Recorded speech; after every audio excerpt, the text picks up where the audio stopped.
കൈവയ്ക്കുക, കടന്നു കഴിയും. അപ്പൊ ഒരു ചോദ്യം, എനിക്ക് ഇങ്ങനത്തെ ഒരു സ്വഭാവമുണ്ട്, ഇങ്ങനെ ഇടയ്ക്കിടയ്ക്ക് ചോദ്യം ചോദിച്ചില്ലെങ്കിൽ പിന്നെ മനസ്സമാധാനം കിട്ടത്തില്ല എന്നുള്ളത്. നിങ്ങൾ വിശുദ്ധരാണോ? നേരത്തെ ദാവീദിനോട് ചോദിച്ച ചോദ്യമല്ല. നിങ്ങൾ വിശുദ്ധരാണോ? ആണോ? അല്ലേ എന്നോട് ഇങ്ങോട്ട്, അല്ലേ നീ എന്നോട് ഇങ്ങോട്ട് ചോദിക്കുക, വിശുദ്ധരാണോ? വിശുദ്ധനാണോ? ഈ ചിരിയൊക്കെ പ്രത്യേകിച്ച് ക്ലാസ്സിൽ ഷൂട്ട് ചെയ്യണതൊക്കെ വിശുദ്ധനാണെന്ന്. അതെ, മാറ്റി പറയുന്നില്ല. വിശുദ്ധനാണ്. എല്ലാവരും ഒന്ന് ആണെന്നുള്ളവരൊക്കെ നിങ്ങൾ നോക്കി. ഇപ്പൊ അറിയാം, പിന്നെ ഓരോരുത്തരോട് ചോദിച്ചു. ഇല്ല, കാര്യം ഒന്നുകിൽ ഹാൻഡ് ഡൗൺ അല്ലെങ്കിൽ ഹാൻഡ് അപ്പ്, ഹാൻഡ്സ് അപ്പ്, ഇങ്ങനെ ട്രാഫിക് സിഗ്നൽ. എല്ലാവരും കൈവക്കിയില്ല. അവിടെ കൈവക്കിയോ? ഇല്ല. പൊക്കണോ വേണ്ടെന്ന് ആലോചിക്കുക, തീരുമാനിച്ചാൽ മതി. എന്താ ഈ കൈ പൊക്കാത്ത എത്ര പേരുണ്ടെന്ന് ഒന്ന് കൈവക്കിക്കേ. രണ്ടുപേരേ ഉള്ളൂ. എന്താ നിങ്ങൾ നമ്മൾ സംസാരിച്ചോളൂ പറഞ്ഞ, പക്ഷെ മറന്നുപോയി. അതുകൊണ്ട് എന്ന് കൈവക്കാൻ എന്താ അങ്ങനെ ചിന്തിക്കാൻ പ്രേരിപ്പിക്കുന്ന ഒരു ഘടകം? ഇപ്പൊ കുറച്ചു പേര് അവിടെ ഒരു സംശയം പറഞ്ഞു, ശരി, ഇത് സംശയത്തോടെ കൈവക്കിയ എത്ര പേര്? ഇതൊന്ന് കഴിഞ്ഞിട്ട് സംശയത്തോടെ കൈവക്കിയ എത്ര പേര്? സംശയത്തോടെ, ആത്മാർത്ഥമായിട്ട് മറുപടി പറയണേ. ഡോക്ടറുടെ മുമ്പിലും പാസ്റ്ററുടെ മുമ്പിലും സംശയത്തോടെ കൈവക്കിയ എത്ര പേര്? ഒരാളെ. ഇത് പിന്നെ പൊക്കില്ല. ഇനി പറഞ്ഞു.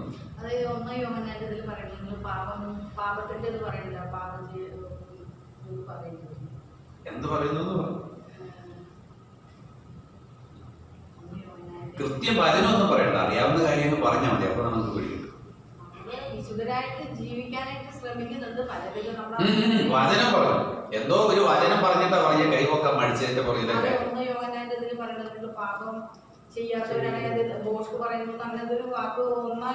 നിങ്ങളിൽ പാപം, ഞാനതല്ലല്ലോ ചോദിച്ചത്. പാപം ഉണ്ടോ ഇല്ലയോ ഞാൻ ചോദിച്ചില്ല.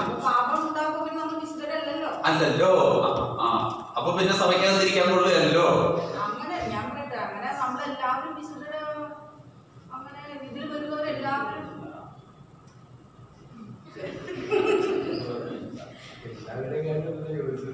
നിങ്ങൾ വിശുദ്ധനാണോ വിശുദ്ധയാണോ എന്നാ ചോദിച്ചത്. അതിനെന്ത് മറുപടി? ഇതാ കുഴപ്പമെന്നല്ല. ഞാൻ ഈ ഒരു കാര്യം കൊണ്ടുവരാൻ വേണ്ടി, ഇപ്പൊ നിങ്ങളിൽ എത്ര പേര് കൃത്യമായ ഉറപ്പോടെ കൈവക്കിയെന്ന് എനിക്കറിയത്തില്ല. നിങ്ങളിപ്പോ സംശയത്തോടെ കൈവക്കി, എന്താ ഉറപ്പിന്റെ കാര്യം? ഉറപ്പോടെ കൈവക്കിയ എത്ര പേരുണ്ട്? ഉറപ്പോടെ കൈവക്കിയ എത്ര പേര്? എന്താ നിങ്ങളുടെ ഉറപ്പ്? ഇതൊന്ന് കേട്ടോളേ. വേറെ എന്റെ മനസ്സാക്ഷിയിൽ എന്നെ വിധിക്കുന്നതായിട്ട് വേറെ ഒന്നും എനിക്ക് തോന്നുന്നില്ല. ഞാൻ എന്റെ ദൈവത്തിനെതിരായിട്ടോ അല്ലെങ്കിൽ ഈ ദിവസങ്ങളിൽ ഒരു കുഴപ്പം ഉണ്ടായിട്ടില്ല. അല്ല, ചെയ്തിട്ടുണ്ടെങ്കിൽ തന്നെ ഞാൻ ദൈവത്തോട് തലപ്പോഴും ആവശ്യമുണ്ട്. ആ ഒരു ഉറപ്പുണ്ട്. ആരോടെ? ദൈവത്തോട് ചെയ്തിട്ടുള്ളതാണെങ്കിൽ ദൈവത്തോട് തന്നെ ഞാൻ ദൈവത്തോട് പറയാൻ എളുപ്പമുണ്ട്. അല്ല, ചെയ്തിട്ടുണ്ട്. ഇല്ല, ശരിയല്ലേ? ദൈവത്തോട് മാപ്പ് പറയാൻ ഭയങ്കര എളുപ്പം. വ്യക്തികളോടുള്ള ബന്ധത്തിൽ അങ്ങനെ ആരോടും ചെയ്തതായിട്ട് എന്റെ മനസ്സാക്ഷി അത് കഴിഞ്ഞു. ക്രിസ്തുയേശുവിൽ ഒരു വീണ്ടെടുക്കപ്പെട്ടതുകൊണ്ടാണ് വിശുദ്ധൻ എന്നുള്ളൊരു വിശ്വാസം, അതിൽ നിലവിലുള്ള ഒരു ജീവിതവും അതിനകത്ത് സംശയമൊന്നുമില്ല.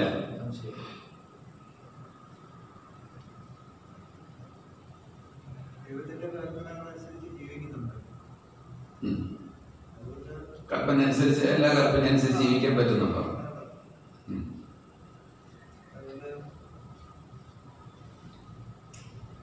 ഓക്കെ. പേരെന്താ? ഓക്കെ.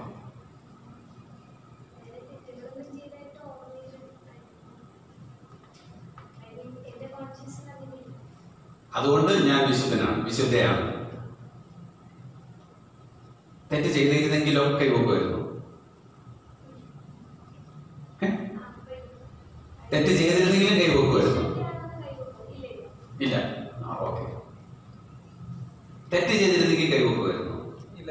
മനസ്സാക്ഷി തെറ്റ് ചെയ്തിരുന്നെങ്കിൽ കൈവക്കുമായിരുന്നു.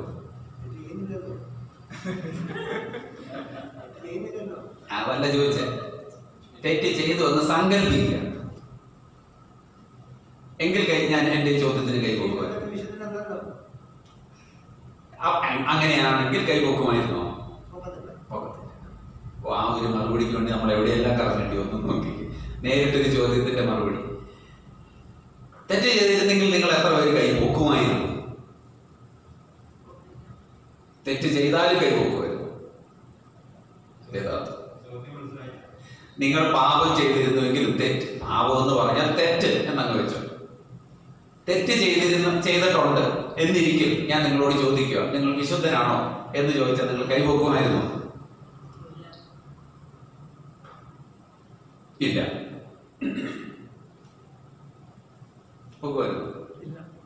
ഇല്ലെന്നല്ലോ. ഇവരെ 2-3 പേര് ഞാൻ ഒരു റൗണ്ടിലിട്ട് ഇങ്ങനെ ഇട്ടേക്കോ അവര് പിന്നെ പക്ഷേ ഞങ്ങൾ അറിഞ്ഞൊന്നും തെറ്റ് ചെയ്തിട്ടില്ല. എങ്കിലും ബൈബിളിന്റെ അടിസ്ഥാനത്തിൽ നമ്മളൊരു വിശുദ്ധനാണ് പല അതുകൊണ്ടാണ് പറഞ്ഞത്. അല്ലാതെ ഈ ഒരു ഉറപ്പ്. പക്ഷെ ഇടയ്ക്കെല്ലാം പറഞ്ഞോട്ടെ, ചിലവര് ഒരു തെറ്റ് ചെയ്ത് കഴിഞ്ഞാൽ അവർക്കത് ശരിയായിട്ട് തോന്നുന്നുണ്ടായിരിക്കും ചെയ്യുന്നത്. ശരിയാണ്, തെറ്റാണെന്നൊക്കെ അറിയാം. ചിലർക്ക് എന്നുള്ളതാണ് വിട്ടേ. അവർക്കത് ന്യായീകരണം കാണും.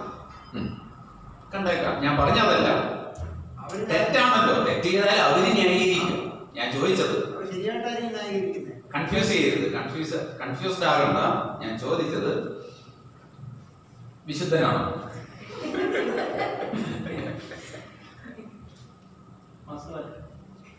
മാസ്ക് മാറ്റി പറഞ്ഞാൽ കറക്റ്റ് ആണോ എന്ന് അറിയാൻ പറ്റുള്ളൂ. വിശുദ്ധനാണോ? എന്തുകൊണ്ടാണ് വിശുദ്ധനാണെന്ന് പറയുന്നത്? ബൈബിൾ വന്നിട്ട്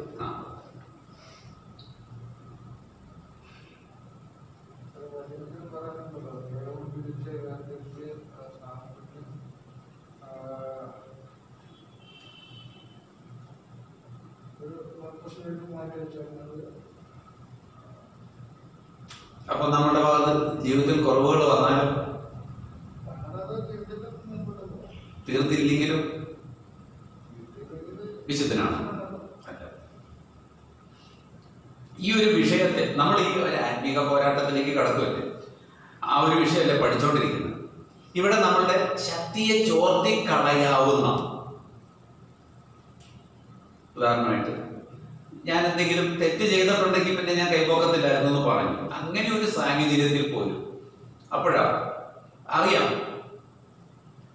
ദൈവം ശുശ്രൂഷ ഏൽപ്പിച്ചിട്ടുണ്ടെന്ന് നമുക്കറിയാം. അപ്പൊ ഒരു പിശാചിനെ ഒരു ഭൂതം ഇളകി അതിനെ പുറത്താക്കാനുള്ള കഴിവുണ്ടെന്ന് സങ്കല്പിച്ചാൽ മതി. അപ്പൊ ചെയ്യാൻ പറ്റും. ഇയാൾക്ക് ഭൂതം ഇളകിന്ന് ഇരിക്കട്ടെ, പേടിക്കും. ഓക്കെ, ആത്മീയ യുദ്ധം എന്ന വിഷയത്തിൽ ഇതൊരു പ്രധാനപ്പെട്ട കാര്യമാണ്. അങ്ങനെ പേടിച്ചാൽ പിന്നെ നമ്മൾ ഒരു കാലത്ത് ഒന്നും ചെയ്യത്തില്ല. മനസ്സിലായോ? ഇത് ഞാൻ നേരത്തെ പറയുന്നുണ്ട്. മുന്നിറങ്ങിയ ക്ലാസ്സുകളിലെല്ലാം ഞാനിത് ആവർത്തിച്ച് പറഞ്ഞിട്ടുണ്ട്. അതിൻ്റെ കൂടെ വില ഉണ്ടോ? എന്നിട്ടെന്താ കൈവക്കാൻ?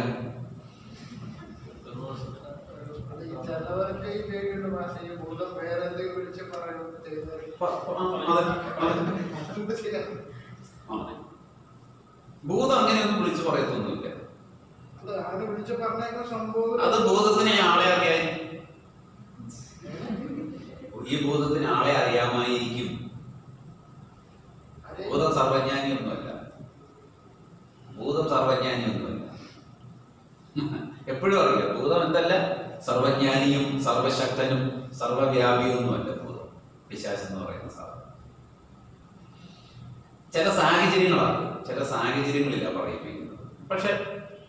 ഒരു പക്ഷെ പറഞ്ഞേക്കാം അങ്ങനെ അറിയാനൊക്കെ അത്യാവശ്യം പ്രാപ്തിയൊക്കെ ഉണ്ട്. അവിടെ നിൽക്കട്ടെ. നമുക്കിനി റോമാലേഖനം അല്ലെ തുടക്കം, ലേഖനങ്ങളിൽ തുടക്കം.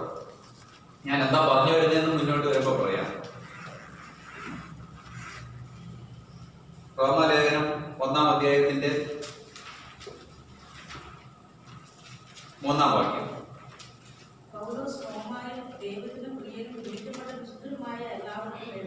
ഈ റോമാസഭയിലുള്ള എല്ലാവരും വിശുദ്ധരാണെന്ന് ആര് പറയുന്നത്? പൗലോസ് പറയും. പക്ഷെ അവിടെ ആരും തെറ്റൊന്നും ചെയ്തിട്ടുണ്ടാകത്തില്ല. എന്നാലും അവരാരാ?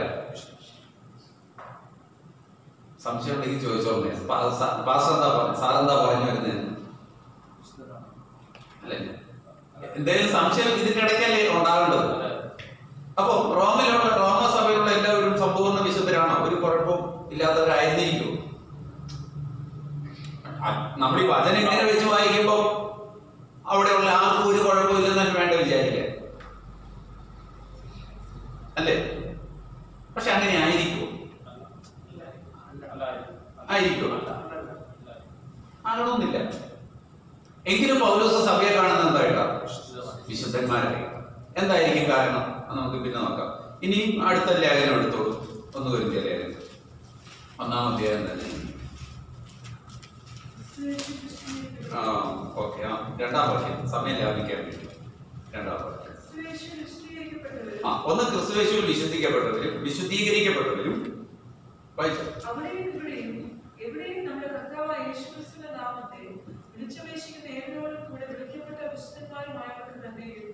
കൊരിന്ത്യ സഭക്കാരെ ഇങ്ങനെ വിളിക്കുന്നിടത്തായിരിക്കും ഒരു കുഴപ്പം. നിങ്ങൾക്ക് കുഴപ്പമുണ്ടോ? കാരണം തുടർന്ന് അങ്ങോട്ട് കൊരിന്ത്യ സഭയെ കുറിച്ച് എന്താ പറയുന്നത്?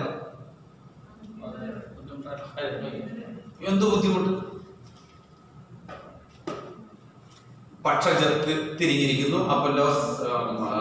പൗലോസിന്റെ പക്ഷക്കാരൻ, കേഫാവിന്റെ പക്ഷക്കാരൻ, അപ്പൊല്ലോസിന്റെ പക്ഷക്കാരൻ, യേശുവിന്റെ പക്ഷക്കാരൻ. അതൊരു കാര്യം. പിന്നെ ഈ ഭക്ഷണം അപ്പം നുറുക്കാൻ കൂടി വരാൻ നേരത്ത് വിവേചനം കാണിക്കുന്നു. ഉള്ളവരും ഇല്ലാത്തവരും തങ്ങളുടെ ഇടയിൽ ഒരു വിവേചനം. പിന്നെ വിവാഹ സംബന്ധം കുറെ കാര്യങ്ങൾ. പക്ഷെ അവിടെയും കൊരിന്ത്യർക്ക് എഴുതുമ്പോൾ എന്താ പറഞ്ഞിരിക്കുന്നത്? വിശുദ്ധീകരിക്കപ്പെട്ടവരും വിശുദ്ധന്മാരും എന്നും പറഞ്ഞിട്ടുണ്ട്. അവിടെ ക്രിസ്തുയേശുവിൽ വിശുദ്ധീകരിക്കപ്പെട്ടവരും 2-ാം വാക്യം. വിശുദ്ധീകരിക്കപ്പെട്ടവരും അടുത്ത അതിൽ പറഞ്ഞു വിശുദ്ധന്മാരും ആയവർക്ക് തന്നെ. തന്നെ എന്നുള്ള വാക്കൊക്കെ ഉണ്ടോന്ന് ഇനിയിപ്പോ ഗ്രീക്കൊക്കെ നോക്കി പോണം, അങ്ങോട്ട് പോകും. അപ്പോ പക്ഷേ കൊരിന്ത്യ സഭയിൽ എല്ലാവരും വിശുദ്ധരാണോ? എന്നാലും എന്തെന്നാ വിളിക്കുന്നത്? വിശുദ്ധന്മാരെന്നാ വിളിക്കുന്നത്. ഞാൻ നിങ്ങളെ ഒരുപാട് കൺഫ്യൂസ് ചെയ്യാൻ ആഗ്രഹിക്കുന്നില്ല. അപ്പൊ അതിന് നമുക്ക് അടുത്ത ലേഖനം എടുത്തോ, വായിച്ചു. 2 കൊരിന്ത്യ ലേഖനം 1-ാം വാക്യത്തിന്റെ ഏതാണ്ട് അവസാന ഭാഗത്ത് എല്ലായിടത്തും അഖായയിൽ എല്ലായിടത്തുമുള്ള സകല വിശുദ്ധന്മാർക്ക് എഴുതും. അപ്പൊ അഖായ ഈ കൊരിന്ത്യർക്കല്ല, കൊരിന്ത്യ സഭയ്ക്ക് മാത്രമല്ല, അഖായ റീജിയനിലുള്ള എല്ലാവർക്കും. എന്ന് പറഞ്ഞാൽ വൺ ആഫ്റ്റർ അനദർ, ഒരു സഭയിൽ നിന്ന് മറ്റൊരു സഭയിലേക്ക് ലെറ്റർ എന്ത് ചെയ്യും? ഇനി പോയിക്കൊണ്ടിരിക്കും. അത് തന്നെ 1 കൊരിന്ത്യ ലേഖനത്തിൽ അവിടെയും ഇവിടെയും എവിടെയുള്ളവരെന്നൊക്കെ പറഞ്ഞിരിക്കുന്ന ഈ കത്ത് എല്ലായിടത്തും വയ്ക്കും, പിന്നെ സർക്കുലേറ്റ് ചെയ്യാനുള്ളതാണ്. അതാ വേറൊരു കാര്യം. അവിടെയും 2 കൊരിന്ത്യ ലേഖനം എഴുതുമ്പോഴും അവിടെയും പക്ഷെ 2 കൊരിന്ത്യ ലേഖനം നോക്കുമ്പോൾ അതിനകത്ത് കൂടുതൽ പ്രോബ്ലം. 1 കൊരിന്ത്യ ലേഖനത്തിൽ കുറെ ഉപദേശപരമായ വിഷയങ്ങളാണ്. 2 കൊരിന്ത്യ ലേഖനം വരുമ്പോൾ കുറച്ചുകൂടി ഡീപ്പായിട്ടുള്ള ചില പ്രോബ്ലം പറയുന്നുണ്ട്. ഉദാഹരണമായിട്ട് ഇപ്പം എന്താ അപ്പന്റെ ഭാര്യ വെച്ചുകൊണ്ടിരിക്കുന്നവൻ എന്നൊക്കെ പറഞ്ഞ് ചില കാര്യങ്ങളൊക്കെ പറയുന്നുണ്ട്. പിന്നെ അവിടെ സ്പ്ലിറ്റ് ഉണ്ടാക്കിയ ഒരാളെ കുറിച്ച് പറയുന്നുണ്ട്. അങ്ങനെ പല കാര്യങ്ങൾ പറയുന്നു. ഓക്കെ, ഗലാത്യ ലേഖനം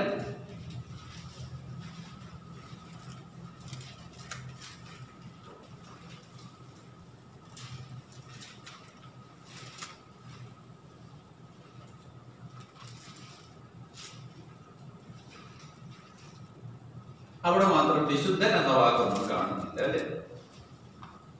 അപ്പൊ ഗലാത്യ സഭ വിശുദ്ധ സഭയല്ലേ?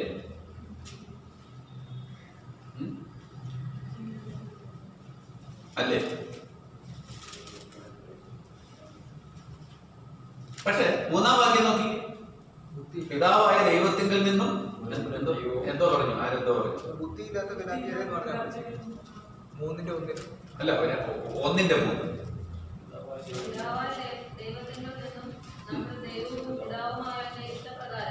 ഇപ്പോഴത്തെ ദുഷ്ടലോകത്ത് നിന്ന് നമ്മൾ വിടുവിക്കേണ്ടതിന് നമ്മുടെ പാപങ്ങൾ നിമിത്തം തന്നെത്താൻ ഏൽപ്പിച്ചു കൊടുത്തവനുമായി നമ്മുടെ കർത്താവായ യേശുക്രിസ്തുവിൽ നിന്നും നിങ്ങൾക്ക് കൃപയും സമാധാനം ഉണ്ടാകട്ടെ. അപ്പൊ അതിന് അവർ യോഗ്യരാണോ? ഇവര് ആ ഒരു കാര്യത്തിന് യോഗ്യരാണോ? ആണല്ലോ, അതുകൊണ്ടല്ലേ പറയുന്നത്. ഓക്കെ, അടുത്ത ലേഖനം ഇത് ഇങ്ങനെ നിങ്ങൾ ചിന്തിച്ചിട്ടുണ്ടോ? ഈ എല്ലാ ലേഖനങ്ങളുടെ ആരംഭം നമുക്ക് വേണ്ടത് അല്ലേ? അടുത്ത ലേഖനം എഫേസ്യ ലേഖനം. അതെ അതെ, എഫേസോസിലുള്ള അതൊരു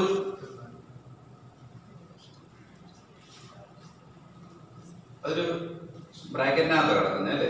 ഓക്കെ, അവിടെ കിടന്നു. വിശുദ്ധന്മാരും ക്രിസ്തുയേശുവിൽ വിശ്വാസികളുമായവർക്ക് എഴുതുന്നത്. വിശുദ്ധരാണ്, വിശ്വാസികളാണ്. ഈ എഫേസ്യ സഭയ്ക്ക് കുഴപ്പമൊന്നും ഉണ്ടായിരുന്നില്ല എന്നാ പൊതുവെ ഉള്ള ധാരണ. പക്ഷേ 1 തിമോത്തിയോസിന്റെ ലേഖനം വായിക്കുമ്പോഴാണ് എഫേസ്യസിലുള്ള സഭകളുടെ പ്രശ്നങ്ങൾ അവിടെയാണ് മനസ്സിലാവുന്നുണ്ടോ? എഫേസോസിലുള്ള വിശ്വാസികൾക്ക് സഭകൾക്ക് എഴുതിയ ലേഖനമാണ്. സഭകൾക്കല്ല, തിമോത്തിയോസിന് എഴുതിയത്. പക്ഷെ തിമോത്തിയോസിനോട് പറയുന്നത് എന്താണെന്നറിയോ? എഫേസോസിലുള്ള സഭകളിലെ മൂപ്പന്മാരെ നീ ഇങ്ങനെ ഉപദേശിക്കണമെന്നാണ് പറയുന്നത്, വിശ്വാസികളെ മൂപ്പന്മാരെ. അപ്പൊ അവിടുത്തെ പ്രശ്നങ്ങളൊക്കെ തിമോത്തിയോസിന്റെ 1-ാം ലേഖനത്തിൽ പൗലോസ് തിമോത്തിയോസിന് എഴുതിയ 1-ാമത്തെ ലേഖനത്തിൽ പറയുന്നു. എഫേസ് ലേഖനം കഴിഞ്ഞാൽ പിന്നെ ഫിലിപ്പി ലേഖനം സകല വിശുദ്ധന്മാർക്കും അധ്യക്ഷന്മാർക്കും ശുശ്രൂഷകന്മാർക്കും പറഞ്ഞ് എഴുതുക. അവിടെയും അവർ വിശുദ്ധരാണ്. ഇനി കൊലോസി ലേഖനം വിശുദ്ധന്മാരും വിശ്വസ്ത സഹോദരന്മാരുമായിട്ട് എഴുതുന്നത്.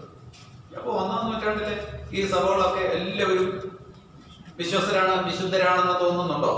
ചിലരെയൊക്കെ ആ ദുഷ്ടനെ പുറത്താക്കി കളാന്ന് പറഞ്ഞപ്പോ അവരെ ചേർത്തല്ലേ വിശുദ്ധരെന്ന് പറഞ്ഞത് അല്ലേ? ഓക്കെ. എന്നാൽ നോക്കിക്കേ, തെസ്സലോനിക്കർക്ക് എഴുതിയ 1-ാം ലേഖനം ഒന്ന് നോക്കിക്കേ. ശരിക്കും പറഞ്ഞാൽ ഇവരാ ഭയങ്കര വിശുദ്ധര്. കാരണം അവരിങ്ങനെ പോരാടി നിൽക്കുന്ന സഭയാണ്. വിശ്വാസത്തിലേക്ക് വന്നേ ഉള്ളൂ. പക്ഷെ അവരെ കുറിച്ച് വിശുദ്ധരെന്നൊന്നും പറഞ്ഞിട്ടുമില്ല. കണ്ടോ? പറയുന്നുണ്ടോ? ശരിക്കും എന്നിട്ട് അവരെ കുറിച്ച് താഴേക്ക് എന്താ പറഞ്ഞിരിക്കുന്നത്? ഭയങ്കര ഹൈ ആയിട്ടാണ് പറഞ്ഞിരിക്കുന്നത് അല്ലേ? ഓർമ്മയില്ലേ? ഓർമ്മയുണ്ടെന്നുള്ള അറിയാമെന്നുള്ള ധാരണയെ ഞാൻ വേഗത്തിൽ മുന്നോട്ട് പോകുക. മനസ്സിലാവുന്നുണ്ടോ? ഈ കാര്യം മനസ്സിലായോ? ഓക്കെ. അടുത്ത ഇപ്പൊ നിങ്ങൾക്ക് ഇനിയിപ്പോ എല്ലാ പ്രാവശ്യവും ഈ ലേഖനങ്ങൾ വായിക്കാൻ എടുക്കുമ്പോൾ നിങ്ങൾ 1 മുതൽ 2-3 വാക്യങ്ങൾ ഇങ്ങനെ സ്കിം ചെയ്തൊക്കെ പോകത്തില്ല. ഇങ്ങനെ ചുമ്മാ വിട്ടു കളയത്തില്ല. ഇനി അവിടെ എന്താ എഴുതിയേക്കുന്നത്, എങ്ങനെ സംബോധന ചെയ്തേക്കുന്നതെന്നൊക്കെ ഒന്ന് ശ്രദ്ധിക്കണം. അതിന് ഈ പ്രീമിയർ ബൈബിളിന്റെ സ്റ്റഡി ബൈബിൾ കിട്ടും. ഒരുപാട് സ്റ്റഡി ഇല്ലാത്തതും എന്നാൽ അത്യാവശ്യം ഇൻട്രൊഡക്ഷൻ ഒക്കെയുള്ള ബൈബിൾ കിട്ടും മലയാളത്തിൽ. അത് കയ്യിലുണ്ടെങ്കിൽ നല്ലതാണ്. തെസ്സലോനിക്കർക്ക് എഴുതിയ 2-ാം ലേഖനം അവിടെ വിശുദ്ധന്മാരൊന്നും വിളിക്കുന്നില്ല. ഉണ്ടോ? അവരൊന്നും. ഈ 2 സഭ 3 സഭയായിപ്പോ. ഗലാത്യ സഭ 1-ഉം 2-ഉം, തെസ്സലോനിയൻസ്, പിന്നെ കഴിഞ്ഞാൽ തിമോത്തിയോസ്. അവിടെ പിന്നെ സഭയ്ക്ക് ആയിട്ടല്ലാത്തത് കൊണ്ട് സഭയെ ഉദ്ദേശിക്കുന്നതായിട്ട് നമുക്ക് കാണാൻ കഴിയുന്നില്ല. ഓക്കെ, ഞാൻ പറഞ്ഞതിന്റെ ചുരുക്കം എന്താ? നമ്മൾ യേശു ക്രിസ്തുവിൽ വിളിച്ച് വേർതിരിക്കപ്പെട്ടവരാണ്. വീണ്ടും ജന്മം പ്രാപിച്ച് വിശ്വാസത്തിലേക്ക് വന്ന് യേശു ക്രിസ്തുവിന്റെ രക്ഷിതാവായി സ്വീകരിച്ച് ജലസ്നാനം സ്വീകരിച്ച് കഴിയുമ്പോൾ തന്നെ നമ്മൾ ആരുടെ ഗണത്തിൽ പെട്ടു? ഒന്ന്, എന്തൊക്കെയായി? നമ്മൾ മാനസാന്തരപ്പെട്ട് വീണ്ടും ജന്മം പ്രാപിച്ച് യഥാർത്ഥത്തിൽ മാനസാന്തരപ്പെട്ട്, ഞാൻ അങ്ങനെയൊക്കെ പറയൂ, ചിലരൊന്നും നേരെ ആയിരിക്കത്തില്ലെന്ന് ഇനി ഇടയ്ക്ക് പറയാതിരിക്കാൻ അങ്ങനെയാണ് പറയുന്നത്. അപ്പൊ യഥാർത്ഥത്തിൽ മാനസാന്തരപ്പെട്ട് വീണ്ടും ജന്മം പ്രാപിച്ച് സ്നാനപ്പെട്ട് പിന്നെ ആത്മാഭിഷേകമൊക്കെ പ്രാപിച്ച് ജീവിക്കുന്ന എല്ലാവരും വിശുദ്ധന്മാരുടെ കൂട്ടത്തിലാണ്. നിങ്ങൾ എല്ലാവരും ആണോ? ഈ പറഞ്ഞ കാര്യങ്ങളിലൊക്കെ ഇല്ലേ? മാനസാന്തരപ്പെട്ടു, വീണ്ടും ജന്മമുണ്ട്, സ്നാനപ്പെട്ടു. അതുകൊണ്ടാണ് ഞാൻ ഇടയ്ക്കിടയ്ക്ക് നിങ്ങളോട് ആവർത്തിച്ച് ചോദിക്കാറുള്ള ചോദ്യം, നിങ്ങളുടെ മാനസാന്തര അനുഭവം എന്താണ് എന്ന് ചോദിക്കാറുണ്ട്. എന്നിട്ട് ഇല്ല, നമ്മൾ സംസാരിച്ചല്ലേ ഈ വിഷയം. പക്ഷെ എന്നാലും ഇടയ്ക്കിടയ്ക്ക് ചോദിക്കുമ്പോൾ നിങ്ങൾ പറയാൻ സമയം എടുക്കാറുണ്ട് വീണ്ടും ഈ മാനസാന്തരപ്പെട്ട അത് എങ്ങനെയാണെന്നുള്ളത്. എൻ്റെ ഈ ക്ലാസ്സുകളുടെ ആരംഭത്തിൽ ഞാൻ പറഞ്ഞു അതൊരു ഇൻറ്റ്യൂറ്റീവ് എക്സ്പീരിയൻസ് ആണെന്ന് ഞാൻ പറഞ്ഞു. ഇൻറ്റ്യൂറ്റീവ് എന്ന് പറഞ്ഞാൽ എന്താ പറയാ, അതിന്റെ മലയാളം ഞാൻ തപ്പാൻ പോയില്ല. എന്ന് പറഞ്ഞാൽ നൈമിഷികമായിട്ടും വളരെ ശക്തമായിട്ടും നമ്മുടെ ഉള്ളിലുണ്ടാകുന്ന ഒരു വെളിപ്പാടാണ്, ഒരു തിരിച്ചറിവാണ് ഇൻറ്റ്യൂറ്റീവ് എന്ന് പറയുന്നത്. അതുണ്ടാകും. അത് ഉണ്ടാകാത്തവരും കണ്ടേക്കാം ഒരു പക്ഷെ. അവര് അത് പ്രാപിക്കണമെന്നുള്ളത് അതിനൊരു എൻകൗണ്ടർ. അതുകൊണ്ടാണ് നമ്മുടെ ഈ പിള്ളേരെയൊക്കെ പിടിച്ച് സ്നാനപ്പെടുത്തി കഴിഞ്ഞാൽ അവരിങ്ങനെ തേരാപാരമൊക്കെ നടക്കും. പക്ഷെ ചില പർട്ടിക്കുലർ പോയിന്റ് വരുമ്പോഴേ അവർ ശരിക്കും അങ്ങ് മാനസാന്തരപ്പെട്ട, സ്നാനപ്പെട്ടൊക്കെ കുറെ നാൾ കഴിഞ്ഞ് മാനസാന്തരപ്പെട്ട ആളുകളുണ്ട്. ഇല്ലേ? ഞാൻ എൻ്റെ കാര്യം പറഞ്ഞല്ലോ, ഞാൻ 2 തവണ സ്നാനപ്പെട്ട കാര്യം പറഞ്ഞല്ലോ 12 വയസ്സിന് ശേഷം. അപ്പൊ തന്നെ ഒന്ന് ഓർത്ത് നോക്കിക്കുക ഒരു പ്രക്രിയ എന്ന് പറയുന്നത്. ഞാൻ പറഞ്ഞു വരുന്നത് ആത്മീക വിഷയം പഠിക്കുക, നമ്മൾ ആത്മീക കൃപാവരങ്ങളെ കുറിച്ച് പഠിക്കുക. ഇപ്പോൾ നമ്മൾ ആത്മീക പോരാട്ടത്തെ കുറിച്ച് പഠിക്കുമ്പോൾ നമ്മൾ ഏറ്റവും ഹൃദയത്തിന്റെ ആഴത്തിൽ പതിച്ചു നിർത്തേണ്ട ഒരു കാര്യം, നിങ്ങൾ നോട്ടുകളൊക്കെ എഴുതുന്നുണ്ടെങ്കിൽ കുറിച്ച് വെച്ചാൽ നല്ലതാ. എന്താ? നമ്മൾ ആരാണെന്നുള്ള തികഞ്ഞ ബോധ്യത്തിലെ നമുക്ക് നമ്മളുടെ അധികാരം ഉപയോഗിക്കാൻ കഴിയും. നമ്മൾ ആരാണെന്നുള്ള തികഞ്ഞ ബോധ്യത്തിൽ നിന്നേ നമുക്ക് ശക്തരായിരിക്കാൻ കഴിയും, സംശയമില്ലാത്തവരായിരിക്കാൻ കഴിയുള്ളൂ. ഞാൻ പറയുന്ന പല വാക്കുകളുണ്ട്. നമ്മൾ ആരാണെന്നുള്ള തികഞ്ഞ ബോധ്യത്തിൽ നിന്ന് മാത്രമേ നമുക്ക് ധൈര്യമുള്ളവരായിരിക്കാൻ കഴിയൂ, ശക്തരായിരിക്കാൻ കഴിയൂ, സംശയമില്ലാത്തവരായിരിക്കാൻ കഴിയൂ, പ്രതിബന്ധങ്ങളെ അതിജീവിക്കുന്നവരായിരിക്കാൻ കഴിയൂ, സമാധാനവും സന്തോഷവും ഉള്ളവരായിരിക്കാൻ കഴിയൂ. ഈ അറിവില്ലായ്മയിൽ, ഈ ബോധ്യമില്ലായ്മയിൽ ബാക്കിയെല്ലാം ആരംഭിച്ചു. ടെൻഷൻ, അതിന് പ്രഷർ എന്ന് വിളിക്കുന്ന BP ഒക്കെ ഉണ്ടാകുന്നത് ഈ അറിവില്ലായ്മ. ഇനി ക്രിസ്തീയ ജീവിതത്തിലെ പരാജയത്തിന്റെയും ഒരു വലിയ പ്രധാനപ്പെട്ട കാരണം പലപ്പോഴും ഈ നമ്മൾ ക്രിസ്തുയേശുവിൽ ആരാണെന്ന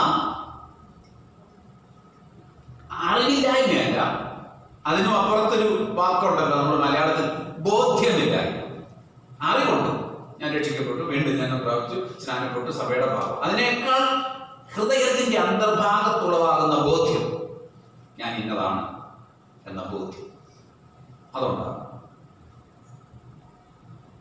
അതുണ്ടാകണമെങ്കിൽ നാം ദൈവവചന പ്രകാരം ഞാൻ ഇന്നതാണെന്ന്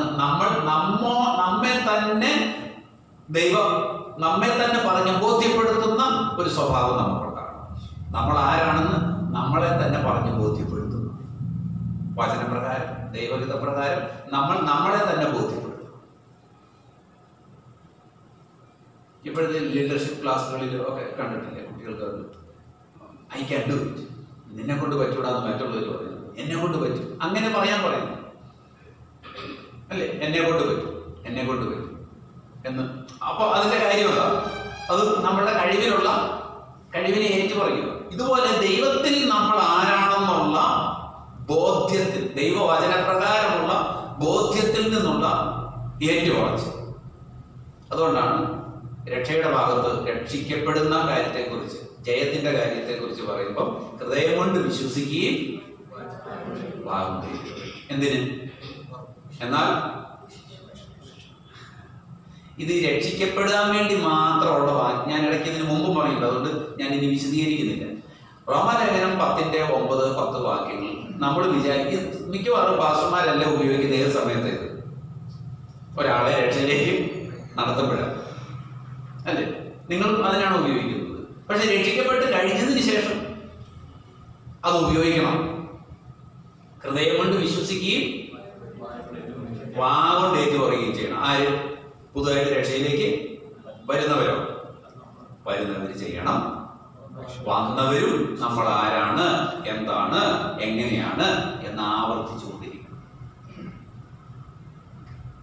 കർത്താവ് നമുക്ക് ആരാണ്, ദൈവം നമുക്ക് ആരാണ്, പരിശുദ്ധാത്മാവ് നമുക്ക് എന്താണ്, എങ്ങനെയാണെന്നുള്ള തികഞ്ഞ ബോധ്യം നമ്മുടെ ഹൃദയത്തിൽ പതിയണം. അത് ചിലപ്പോൾ ഒരു ദിവസം കൊണ്ട് നടന്നു വരത്തില്ല.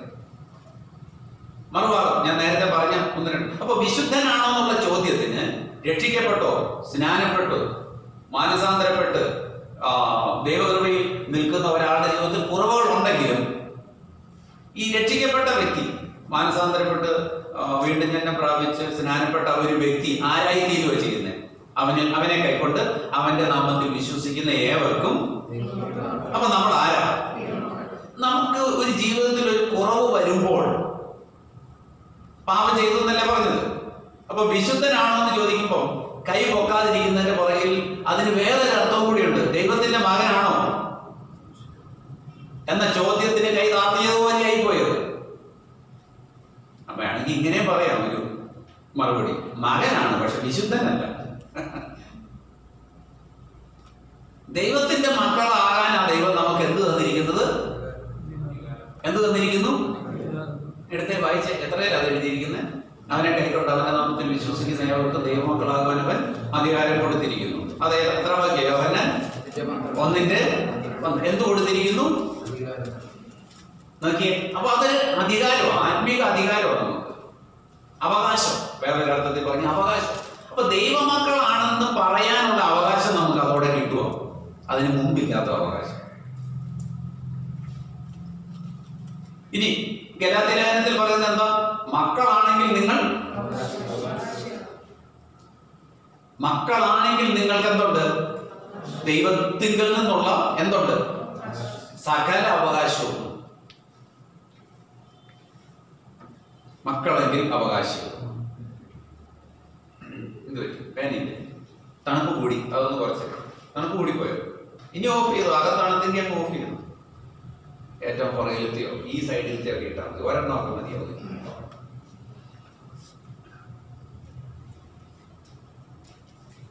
തന്നെയല്ല, പുറത്ത് നല്ലതാണ് ബാബുവിന്. ഓക്കെ, ഞാൻ പറയുന്നത് മനസ്സിലാവുന്നുണ്ടോ? അപ്പോ നമ്മൾ ദൈവമക്കളാണോ? ഉറപ്പാ. എന്താ കാര്യം? കുറെ വാക്യങ്ങളുണ്ട്. അത് ഞാൻ ഇങ്ങനെ പറയാം, നിങ്ങൾ കേട്ടെഴുതിയിട്ട് റെഫറൻസ് ഒക്കെ കണ്ടുപിടിച്ചോ. ഒന്ന്, അവനെ കൈക്കൊണ്ട് അവന്റെ നാമത്തിൽ വിശ്വസിക്കുന്ന ഏവർക്കും ദൈവമക്കളാകുവാനായിട്ട് അവൻ അധികാരം. ഇനി എഫേസ്യ ലേഖനം വായിക്കുമ്പോൾ നമ്മൾ മുൻപേ അന്യരും പരദേശികളും ദൈവമില്ലാത്തവരും അല്ലല്ലോ, ഇനിയുണ്ട് കുറെ കാര്യങ്ങളുണ്ട്. വാക്തത്വങ്ങൾക്ക് അവകാശമില്ലാത്തവരും ഇങ്ങനെ അത് റോമാലേഖനത്തിലുണ്ട് പറയുന്നു. ഇപ്പോഴോ പക്ഷെ നമ്മള് ക്രിസ്തു, അതെ, ദൈവത്തെ കൂടാത്തവര്, ക്രിസ്തു ഇല്ലാത്തവർ, വാക്തത്വങ്ങളിൽ നിന്നാകുന്ന അന്യരും പരദേശികളുമായിരുന്നു. പക്ഷെ ഇപ്പോഴും നമ്മൾ ഇതെല്ലാം എഫേസ്യ ലേഖനം 2-ാം അധ്യായത്തിലല്ലേ? ഒന്ന് കേൾക്കണോ? വായിക്കുന്നത് നല്ലതോ? വായിച്ചു കേൾക്കുന്നത് നല്ലതോ?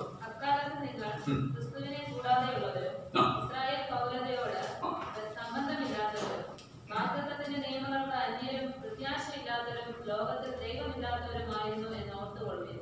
മുമ്പേ ദൂരസ്ഥരായിരുന്ന നിങ്ങൾ ഇപ്പോൾ ക്രിസ്തുയേശുവിൽ ക്രിസ്തുവിന്റെ രക്തത്താൽ സമീപസ്ഥരായി. ഇപ്പൊ നിങ്ങൾ അകന്നു നിന്നവരെ ദൈവം സമീപസ്ഥരാക്കി. അവൻ നമ്മുടെ സമാധാനം. അവൻ ഇരുപക്ഷത്തെയും ഒന്നാക്കി ചട്ടങ്ങളും കൽപ്പനകളുമായ ന്യായപ്രമാണം എന്ന ശത്രുത്വം തന്നെ ജഡത്താൽ നീക്കി വേർപാടിനെ നടിച്ചുവർ ഇടിച്ചു. മതി. അപ്പൊ ഇങ്ങനെ ഉണ്ടായിരുന്നതിനെല്ലാം ഇടിച്ചു കളഞ്ഞു. ഇപ്പൊ നമ്മളാരാ? നമ്മളിപ്പോ അന്യരല്ല, നമ്മളിപ്പോ പരദേശി എന്ന് പറഞ്ഞാൽ ഒരർത്ഥത്തിൽ സ്വർഗത്തിൽ അല്ലാത്തതുകൊണ്ട് പരദേശികളല്ല. അല്ലാത്തടത്തോളം നമ്മൾക്ക് വാഗ്ദത്തമുണ്ട്, ഇപ്പൊ നമുക്ക് ദൈവമുണ്ട്, അല്ലെ? ഇപ്പൊ കൽപ്പനകളൊന്നും നമുക്ക് എതിരല്ല. ഈ ബോധ്യം നമ്മുടെ അകത്ത് വേണം. ദൈവമക്കളാണ്, അവകാശിയാണ്, ദൈവഭവനത്തിന്റെ അംഗങ്ങളാണ്, വിശ്വാസന്മാരോട് വിശുദ്ധന്മാർക്ക് സഹപൗരന്മാരാണ് നമ്മൾ. ബാക്കി ഓർമ്മയുണ്ടെങ്കിൽ വായിച്ചാൽ മതി. നമ്മൾ വിശുദ്ധന്മാർക്ക് സഹപൗരന്മാരാണ്. വിശുദ്ധന്മാർ എത്ര വാക്യം? ഏതിലാ? എഫേസ്യർ 2:19 തന്നെ നോക്കി. വിശുദ്ധന്മാരുടെ ഇതൊക്കെ വായിക്കുമ്പോൾ നമ്മുടെ കണ്ണിൽ ഉടക്കാറുണ്ടോ? ഇങ്ങനെ ഉടക്കത്തില്ല. എന്താ കാര്യം എന്നറിയാമോ? ഞാൻ ഈ ഗർഭിണി ബൈബിളിനെ കുറിച്ച് പറയുന്നില്ലേ? കേട്ടില്ലേ? പറയുന്നില്ലേ? അത് തന്നെ. സങ്കീർത്തനം മാത്രം വായിച്ച് എന്റെ ബൈബിൾ അങ്ങനെ തള്ളിയിട്ടുണ്ടോ ആദ്യം നോക്കട്ടെ. ഇതൊരു പഴയ ബൈബിൾ, എന്റെ ബൈബിൾ ആയിരുന്നില്ല. എന്നാലും ഇവിടെ മാത്രം ഇങ്ങനെ തള്ളി നിൽക്കും. കാരണം അത് മാത്രം കൂടുതൽ വായിക്കുന്നവരുണ്ട്. അതിനൊരു പാസ് പറഞ്ഞതാ, ഇങ്ങനെ വയറ് തള്ളി നിൽക്കുന്ന ബൈബിളെന്ന് പറഞ്ഞ അർത്ഥത്തിൽ പറഞ്ഞതാ. നിങ്ങൾ പുറത്തൊന്നും കൊണ്ടുപോയി പിടിപ്പിച്ചേക്കുക. ഓക്കെ. അപ്പൊ നമ്മളുടെ ഓറിയന്റേഷൻ, നമ്മളുടെ മനസ്സ് അവിടെ ഇങ്ങനെ ആ മേഖലയിൽ ഇങ്ങനെ കുരുങ്ങിക്കിടക്കുക.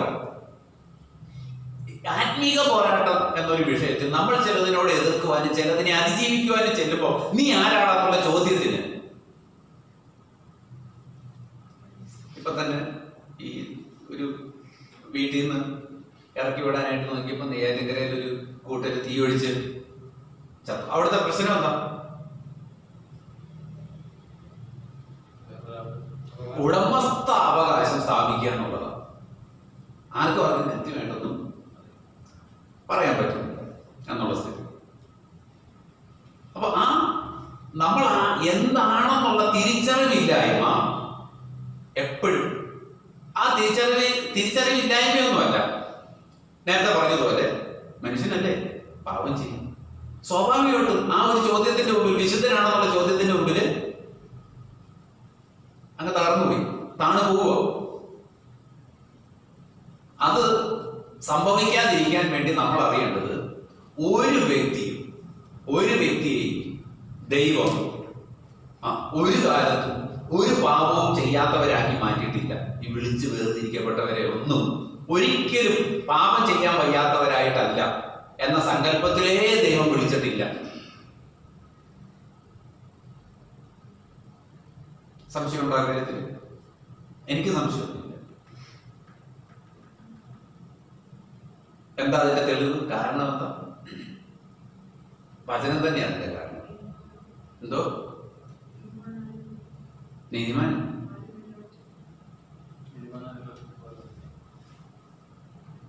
രക്ഷിക്കപ്പെടുന്നതിന് മുമ്പുള്ള ഒരു സ്ഥിതിയെ കുറിച്ചാണ് പറയുന്നത്. അങ്ങോട്ട് കടക്കുന്നില്ല. അവിടെ എനിക്ക് വേറെ കുറെ കാര്യം പറയാനുണ്ട്. ഞാൻ ആ വഴിക്കാണ് പോകും.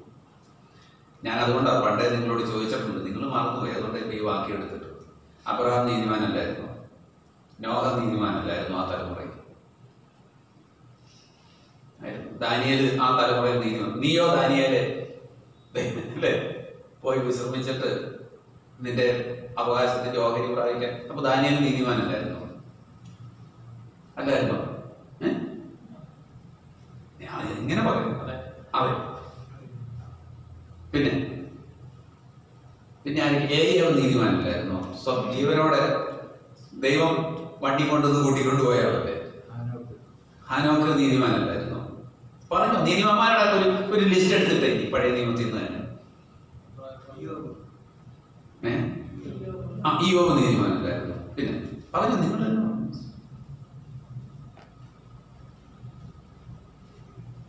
അപ്പൊ പൗലോസ് പറഞ്ഞു വരുന്നത് ഇവരാരും നീതിമാന്മാരല്ലെന്നാണ്.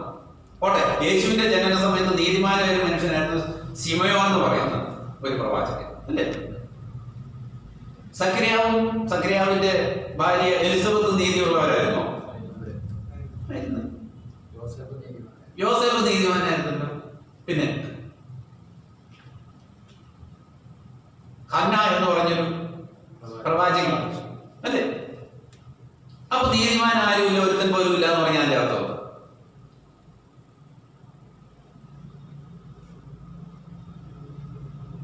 പൗലോസ് ഒരു കാര്യം പറയുന്നത് അത് അങ്ങനെ മനസ്സിലാക്കാൻ നമ്മുടെ പാസ്റ്റർമാര് മനസ്സ് വെക്കാത്തതുകൊണ്ടാണെന്ന് എനിക്കറിയത്തില്ല. പൗലോസ് ഒരു കാര്യം പറയുക എന്ന് പറഞ്ഞാൽ ക്രിസ്തുവിനെ കൂടാതെ ആർക്കും രക്ഷയില്ല എന്ന് പറയുമ്പോൾ ക്രിസ്തു ലോകത്തുള്ള എല്ലാവർക്കും ക്രിസ്തു ആവശ്യമാണെന്ന് പറഞ്ഞു വരുമ്പോൾ പറയും. കാരണം സ്വന്തം നീതി കൊണ്ട് ആർക്കും രക്ഷയിലേക്ക് എത്താൻ പറ്റത്തില്ല. എന്താ സുവിശേഷം പറയുമ്പോൾ അതേ പറ്റത്തുള്ളൂ, അതേ പറയാൻ പറ്റത്തുള്ളൂ. പക്ഷെ അതിന്റെ അർത്ഥം ഈ ലോകത്ത് ഒരു നീതിമാനും ജീവിച്ചിരുന്നിരുന്നില്ല എന്നും ദൈവത്തിന് പ്രസാദകരമായിട്ട് ആർക്കും യേശുവിനെ കൂടാതെ നീതിമാനായിട്ട് ജീവിക്കാൻ പറ്റുമോ എന്നതാ ചോദ്യം. സുവിശേഷം പ്രസംഗിക്കപ്പെട്ട് കഴിഞ്ഞപ്പോൾ യേശു മുഖാന്തരമാണ് രക്ഷ വരുന്നത്. പക്ഷെ അതിനു മുമ്പുള്ള ആളുകൾ നീതിമാന്മാരായിരുന്നു. അങ്ങനെ നീതിയുള്ളവരെ ചിലരെ കണ്ടു കഴിഞ്ഞപ്പോഴും അവരുടെ അരികിലേക്ക് പിന്നെ ദൈവം സുവിശേഷം എത്തിക്കുമോ? അന്ന് പാകിസ്ഥാൻ വരെ ദൈവം അത് എത്തിച്ചിട്ടുണ്ട്. ഇനി സുവിശേഷം എത്താതെ നീതിമാനായിട്ട് ഒരാൾ മരിച്ചു എന്നങ്ങ് ഇരിക്കട്ടെ, നമ്മൾ സ്വർഗത്തിൽ ചെന്ന് പൊടി പിടിക്കുമോ? ആരോട് ചോദിച്ചട്ടെ ഈ മനുഷ്യന് സ്വർഗത്തിൽ കയറ്റിയെന്ന് നമുക്ക് ആർക്കെങ്കിലും ചോദിക്കാൻ പറ്റുമോ? പറ്റത്തില്ല. പക്ഷെ ഒരാളോട് സുവിശേഷം പറയുമ്പോൾ ആ ആള് സുവിശേഷം കേട്ട് കഴിയുമ്പോൾ ഇല്ലില്ല, ഞാൻ അത് കൂടാതെ, നിങ്ങൾ സുവിശേഷം കേട്ട സ്ഥിതിക്ക് ക്രിസ്തുവിനെ കൂടാതെ ഇനി എന്ത് പറ്റത്തില്ല. ക്രിസ്തുവിനെ സ്വീകരിക്കും. നിങ്ങൾ നീതിമാനാണ്, ക്രിസ്തുവിനെ സ്വീകരിക്കുക. അപ്പൊ ഞാൻ സ്വീകരിക്കുക എന്ന് പറയുന്നിടത്താണ് സുവിശേഷത്തെ തള്ളി യേശുവിനെ തള്ളി സ്വാഭാവികമായിട്ടും ദൈവം അംഗീകരിക്കുന്നില്ല. ഇതുമായിട്ട് ബന്ധപ്പെട്ട എന്തെങ്കിലും ചോദ്യമുണ്ടോ? നീതിമാനാണെന്ന് പറയുന്ന ഒരു വ്യക്തി യേശുവിനെ കൂടാതെയാണെങ്കിൽ രക്ഷ പ്രാപിക്കുന്നത്. ഞാൻ നേരത്തെ മറുപടി പറഞ്ഞതാ. ഈ ലോകത്ത് സുവിശേഷം ഈ ലോകത്ത് സുവിശേഷം കേട്ടവരല്ലേ രക്ഷിക്കപ്പെടുകയുള്ളൂ. കേൾക്കാതെ മരിച്ചവരെത്തി. ആ വിഷയം നേരത്തെ നമ്മൾ കഴിഞ്ഞ ക്ലാസ്സുകളിൽ പറഞ്ഞു തന്നല്ലോ. ഞാൻ ഇല്ല പറഞ്ഞിട്ടില്ല. എവിടുന്ന് ഏതാ വാക്യം എവിടുന്ന് വായിച്ചു പറഞ്ഞില്ല. പക്ഷെ വാക്യം ഓർക്കാതെ എങ്ങനെ നിങ്ങൾ ഉറയ്ക്കും? ഏത് വാക്യം വായിച്ചത്? ഏത് വാക്യം വായിച്ചത്? ഇങ്ങനെ പുറകോട്ട് ഷെറി തന്നെ പേര് മേലിൻ. സോറി, അവിടെ ഇപ്പൊ 1-2 ഷെറിന്മാര്. ഓക്കെ, ഏത് വാക്യം? ഇതാ വേറൊരു പോരാട്ടൊന്നും.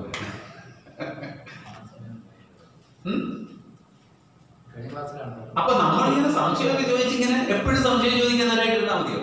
അധ്യാപകർക്ക് അതിന് പ്രോത്സാഹനം കേട്ടോ. ഇങ്ങനെ അവര് ഭയങ്കര പഠിക്കാൻ താല്പര്യമുള്ളവരാ, എല്ലാവരും ചോദ്യമൊക്കെ ചോദിക്കും. പക്ഷെ ആ ഒരു സാറ് തന്നെ കുറെ നാൾ ക്ലാസ് എടുക്കുമ്പോൾ അറിയാം ഈ ചോദ്യത്തിന്. ഇപ്പൊ ഞാൻ 2-3 കോഴ്സായി എടുക്കുന്നു. ഞാൻ പല കാര്യങ്ങളും പറഞ്ഞിട്ടുണ്ട്. അതൊന്നും പലതും നിങ്ങൾക്ക് വാക്യോ വചനോ ഒന്നും വേണ്ട. ഇന്ന പുസ്തകത്തിൽ എന്തെങ്കിലും ഒന്ന് പറഞ്ഞാൽ നന്നായിരുന്നു. ഇതിന് നിങ്ങൾ തിരക്കാണെന്നോ കൊറോണയാണെന്നോ വൈറസ് ആണെന്നോ ഒന്നും പറയരുത്. ഈ ചോദ്യം ചോദിച്ചത്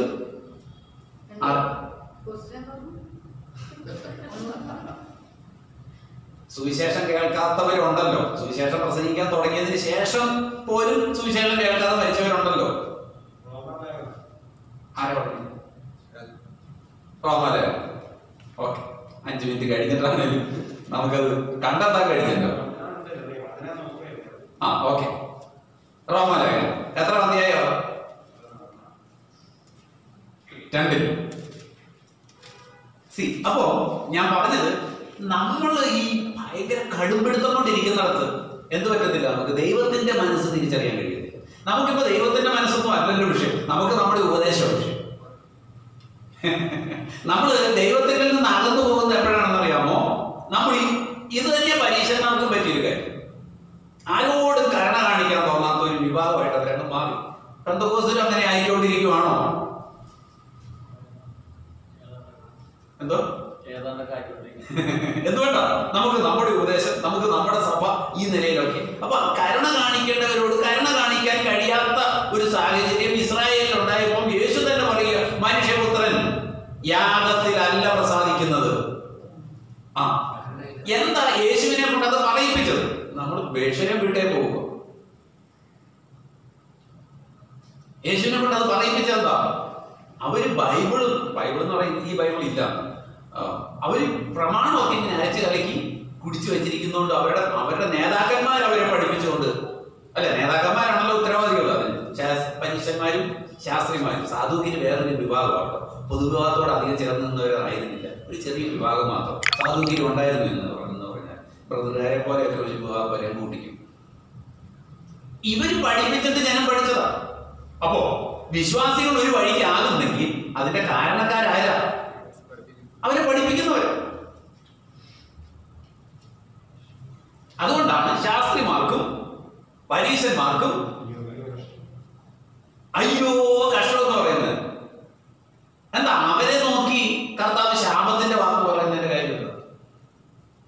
ഈ ജനത്തെ മുഴുവനും പെന്തക്കോസ്ത് സഭ എല്ലാവരും നാശത്തിലേക്ക് ഇരിക്കുമെന്ന് ഞാൻ പറയുവാണോ? അതല്ല ഞാൻ പറഞ്ഞതിന്റെ അർത്ഥം. ഓക്കെ, മടങ്ങി വന്നേ. ദൈവവചനത്തിന്റെ വ്യക്തമായ അറിവ് നമ്മിൽ നിന്ന് നഷ്ടപ്പെട്ടു പോകുന്നിടത്ത് പിന്നെ നമ്മുടെ ആത്മീക അധികാരങ്ങളൊന്നും നമുക്ക് ഉപയോഗിക്കാൻ പറ്റത്തില്ല. അപ്പോ സുവിശേഷം കേൾക്കാത്തവരുടെ ആ കൂട്ടത്തിൽ നീതിയോടെ ജീവിച്ചവരുണ്ടോ ഇല്ലയോ എന്ന് ആർക്കറിയാം? അതിപ്പോ എങ്ങനെയാ വാസ്ത തിരിച്ചറിയാന്ന് വെച്ചാൽ ദൈവത്തോട് തന്നെ ചോദിക്കണം. ഞാൻ പണ്ട് പറഞ്ഞ പേപ്പർ കയ്യിലുണ്ടോ? പണ്ടൊരു പേപ്പർ കയ്യിൽ വെച്ച് ഒരു പേനയും കയ്യിൽ വെച്ച് ഒരു കാര്യം എഴുതി വെച്ചോളണമെന്ന് പറഞ്ഞിരുന്നില്ല, അത് കയ്യിലുണ്ടോ? അത് ഓർമ്മയില്ല. ഈ ഉത്തരം കിട്ടാത്ത കുറച്ച് ചോദ്യങ്ങളുണ്ട്, അത് എഴുതി വെക്കണമെന്ന് പറഞ്ഞിരുന്നു. എന്തിനാ?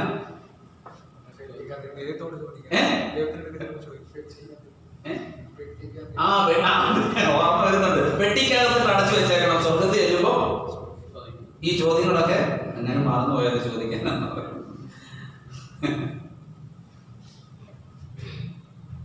അപ്പൊ ദൈവം ഒരാളെ നീതീകരിച്ച പിന്നെ ആരാ കുറ്റം വിധിക്കുന്നത്? പൗലോസ് ഒരു അത് യേശു മുഖാന്തരമുള്ള രക്ഷയിൽ കൂടിയാണ്. പക്ഷെ മറുഭാഗത്ത് ആരെങ്കിലും ഉണ്ടെങ്കിൽ മദർ തെരേസ സ്വർഗത്തിൽ പോകുന്നുള്ള കാര്യം നമുക്ക് എല്ലാവരും ഒരു സമയത്ത് മദർ തെരേസ ഉണ്ടായിരുന്ന കാലത്ത് ചോദിച്ചിരുന്നു. ഇനി മദർ തെരേസ സ്വർഗത്തിൽ കണ്ടാൽ നിങ്ങൾ എന്ത് ചെയ്യും? എനിക്ക് അതാ അറിയണ്ട.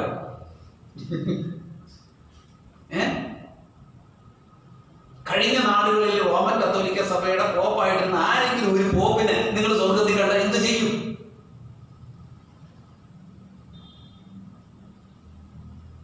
ഇപ്പൊ തന്നെ നിങ്ങൾ പ്രശ്നത്തില്ല. ഞാൻ പറയുന്ന അവരെല്ലാവരും വിശുദ്ധരായിരുന്നു എന്നൊന്നും അല്ല. ദൈവം ആരെ നീതീകരിക്കണം ആരെ നീതീകരിക്കണ്ടെന്നൊക്കെ നമ്മുടെ ചെറിയ അറിവ് വെച്ച് അളക്കാൻ നിൽക്കരുത്. അതാ ഞാൻ ഈ പറഞ്ഞു വരുന്നത്. അതിന്റെ അർത്ഥം എല്ലാവരും അതുകൊണ്ട് വിശുദ്ധർ എല്ലാവരും സ്വർഗത്തിൽ പോകുന്നു ഞാൻ പറഞ്ഞു അർത്ഥമുണ്ടോ? അതിന് ഇല്ല. സുവിശേഷം കേട്ടു തള്ളിക്കളഞ്ഞു അവര് ന്യായവിധിക്ക് വിധേയരാണെന്നുള്ളത് അതിന്റെ അറിവ്. ഞാനത് വിശ്വസിക്കുന്ന കൂട്ടത്തിലോ. പക്ഷെ നമ്മൾ സുവിശേഷം പറഞ്ഞു, കുറെ കാലം കഴിഞ്ഞ് രക്ഷയിലൊന്നും വന്നില്ല, മരിച്ചുപോയ ഒരാള് നമ്മൾ സ്വർഗത്തിൽ ചെന്നപ്പോ അവിടെ ഉണ്ടെങ്കിൽ നമുക്ക് എന്ത് ചെയ്യാൻ പറ്റുമെന്നാണ് എന്റെ ചോദ്യം. ആ ആളെ ആരാ കണ്ടേക്കുന്നത്? ദൈവം കണ്ടു. അങ്ങനെ ആശ്വസിക്കാൻ നമുക്കൊരു മനസ്സുണ്ടോ? ദൈവത്തിന്റെ ന്യായവിധികളെ ചോദ്യം ചെയ്യാൻ നമ്മളാരാ? പക്ഷെ നമുക്ക് വെളിപ്പെട്ട് കിട്ടിയിരിക്കുന്ന കാര്യം വെച്ച് നമ്മൾ എല്ലാവരോടും സുവിശേഷം പറയണം. നിങ്ങൾ ന്യായവിധിയിലാണെന്ന് പറയണം, നിങ്ങൾ നാശത്തിന്റെ പാതയിലാണെന്ന് പറയണം, നിങ്ങൾക്ക് സ്വർഗരാജ്യം അവകാശമാകിയില്ല എന്ന് പറയണം. അതൊക്കെ ശരിയാ. അതെല്ലാം അങ്ങനെയുള്ള ഒരു സഭ കയറ്റി എന്ന കർത്തമേശകൾ കൊടുത്താൽ പോലെ ആരാ സ്വർഗത്തിൽ പോകണമെന്ന് ആർക്കറിയാം. അതുകൊണ്ട് കഴിച്ചോ ഇന്നോ നമുക്ക് പറയാൻ പറ്റുമോ? അതൊന്നും പറ്റത്തില്ല.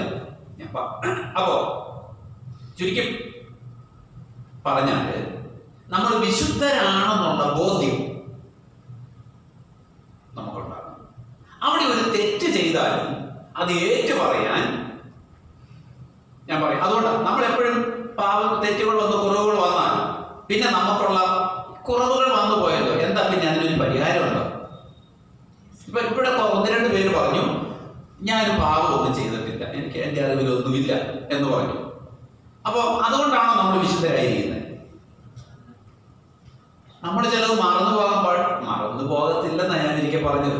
അറിഞ്ഞോ അറിയാതെ എന്ന് പറഞ്ഞാൽ അറിയാതെ ഒന്നും ചെയ്യാറില്ല, അബദ്ധം പറ്റാറുണ്ട്. അറിയാതെ പക്ഷെ ചെയ്യാറില്ല, അബദ്ധം പറ്റാറുണ്ട്. അപ്പൊ അങ്ങനെ വന്നാൽ പിന്നെ നമ്മൾ ദൈവമക്കളല്ലേ, വിശുദ്ധരല്ലേ? അപ്പൊ നമ്മളെ വിശുദ്ധരാക്കി നിർത്തുന്ന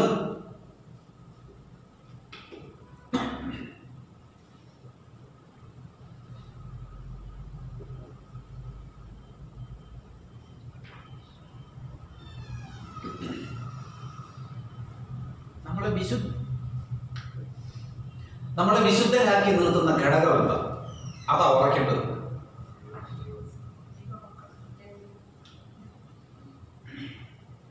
നമ്മളെ നിരന്തരം വിശുദ്ധരാക്കി നിർത്തുന്ന ഘടകം എന്താ?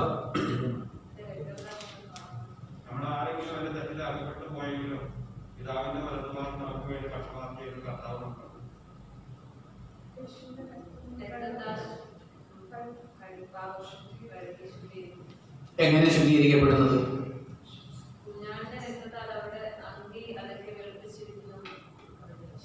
രക്തസാക്ഷികളാവുന്നതിനെ കുറിച്ചാണ് പറഞ്ഞിരിക്കുന്നത്. മഹാപീഡന കാലത്ത് രക്തസാക്ഷികളാവുന്നതിനെ കുറിച്ച് അവിടെ പറഞ്ഞിരുന്നത്.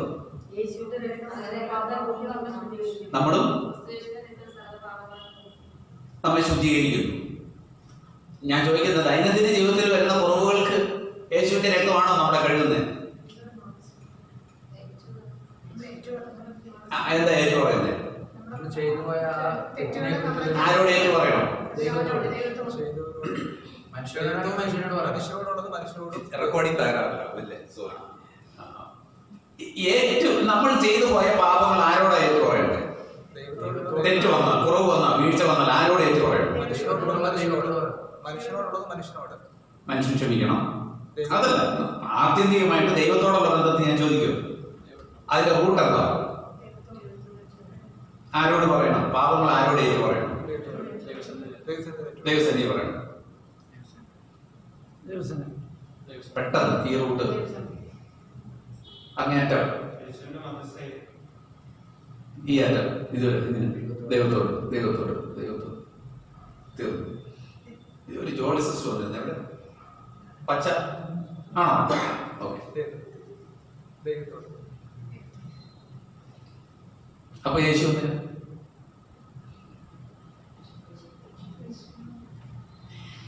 പിതാവിന്റെ വലതുഭാഗത്ത് നിൽക്കുന്ന ആരാ? എന്തിനാ? കത്തോലിക്കരോട് സുവിശേഷം പറയാം, നമുക്ക് ഏക മധ്യസ്ഥനേ ഉള്ളൂ, അത് യേശു ആണെന്ന് നമ്മൾ പറയും. പക്ഷെ നമ്മളുടെ പാപങ്ങൾ ദൈവം മുഖാന്തരം നേരിട്ട് മോചിക്കപ്പെടുന്നില്ലെന്നറിയാം. ഒന്ന് പിതാവിൽ പുത്രനിൽ വസിക്കണം, മുന്തിരി വള്ളിയിൽ വസിക്കണം. പുത്രൻ മുഖാന്തരം ആ പാപക്ഷമ. കാരണം നമുക്ക് വേണ്ടി മഹാപുരോഹിതനായി സ്വർഗത്തിൽ നിൽക്കുന്നത് ആരാ? യേശു ആയതുകൊണ്ട് സ്വർഗീയ പിതാവെ, അങ്ങയുടെ പുത്രനായി യേശു നിമിത്തം എന്റെ പാപങ്ങൾ, എന്റെ തെറ്റുകൾ, കുറവുകൾ ക്ഷമിക്കണം എന്നുള്ള പ്രാർത്ഥനയാണ് അങ്ങേയറ്റം ദൈവവചനത്തിന് അടിസ്ഥാനപ്പെട്ടുള്ള ഏറ്റുപറച്ചിലും കഴിവ് പ്രാപിക്കും. ഇത് ചെയ്യുന്നിടത്താണ് പിന്നെ വിശ്വാസത്താൽ കർത്താവെ അങ്ങയുടെ പുത്രന്റെ രക്തം കൊണ്ട് എന്നെ കഴുകണമെന്ന് പറഞ്ഞാൽ അതെല്ലാം വിശ്വാസം. ഇന്നിപ്പോ രക്തം കഴുകാൻ നമ്മുടെ അടുത്തേക്ക് ഫിസിക്കൽ രക്തമൊന്നും വരുന്നില്ല. വരുമോ? വരത്തില്ല. അപ്പൊ ഈ തിരിച്ചറിവ്, നമ്മൾ ആരാണെന്നുള്ള ബോധ്യത്തിൽ നമ്മൾ ഉറക്കേണ്ടത്, അഥവാ എന്റെ ജീവിതത്തിൽ ഒരു പാപം സംഭവിച്ചാൽ, വീഴ്ച സംഭവിച്ചാൽ, പാപം എന്നൊക്കെ പറയുന്ന വലിയ പാപത്തെ കുറിച്ചൊന്നുമല്ല ഞാൻ പറയുന്നത്, അതിനെ അതിജീവിക്കുന്ന, തരണം ചെയ്ത് നമ്മുടെ ആത്മീയ ജീവിതത്തിൽ അടുത്ത പടി മുന്നോട്ട് വെക്കാൻ കഴിയണമെങ്കിൽ ഈ നിലയിലുള്ള സംശയങ്ങൾ നമ്മെ വിട്ട് മാറിപ്പോകാതെ ഈ ആത്മീക യുദ്ധം എന്നൊരു വിഷയം നമുക്ക് നടക്കത്തില്ല. കുറെ നാളായിട്ട് ഞാൻ പ്രാർത്ഥിക്കുന്നില്ല, ഇനിയിപ്പോ മറ്റുള്ളവരൊക്കെ നന്നായിട്ട് പ്രാർത്ഥിക്കുന്നു, ഞാൻ കുറെ നാളായിട്ട് പ്രാർത്ഥിക്കുന്നില്ല. അപ്പൊ നമ്മൾ പ്രാർത്ഥിക്കാനിരിക്കുമ്പോ ഇത്രയും നാൾ അതിലേക്ക് കളിച്ചു നടന്നത് ഇനി എത്ര നാൾ പ്രാർത്ഥിച്ചാലാ നീ ഒന്ന് ദൈവസന്നിധിയിൽ നന്നാകുന്നത് എന്നൊരു ചോദ്യം നമ്മുടെ ചെവി കേൾക്കുക. എത്ര നാൾ പ്രാർത്ഥിക്കണം നമുക്ക് ദൈവസന്നിധിയിൽ ഒന്ന് നന്നാകാൻ? എത്ര നാൾ പ്രാർത്ഥിക്കും? ഒരു മതിയോ? അവിടെയോ നമ്മൾ ദൈവത്തോട് അടുക്കും തോറും ദൈവം നമ്മളോട് അടുത്ത് വന്നുകൊണ്ടിരിക്കുക. നമ്മൾ ദൈവത്തോട് ഏറ്റു പറയുന്നിടത്ത്, പിതാവിനോട് ക്രിസ്തു മുഖാന്തരം ഏറ്റു പറയുന്നിടത്ത് നമ്മൾ ദൈവത്തോട് അടുത്ത് നന്നാവും. പിന്നെ അതിൽ തുടരുക എന്നുള്ളത് മാത്രമേ ഉള്ളൂ നമുക്ക്. ഓക്കെ. അപ്പൊ നമ്മൾ ദൈവമക്കളാണ്, ദൈവത്തിൽ നമ്മൾ ആരാണ് എന്നുള്ള പൂർണ്ണ ബോധ്യത്തിൽ നിന്ന് മാത്രമേ നമുക്ക് നമ്മുടെ അധികാരം ഉപയോഗിക്കാൻ കഴിയും.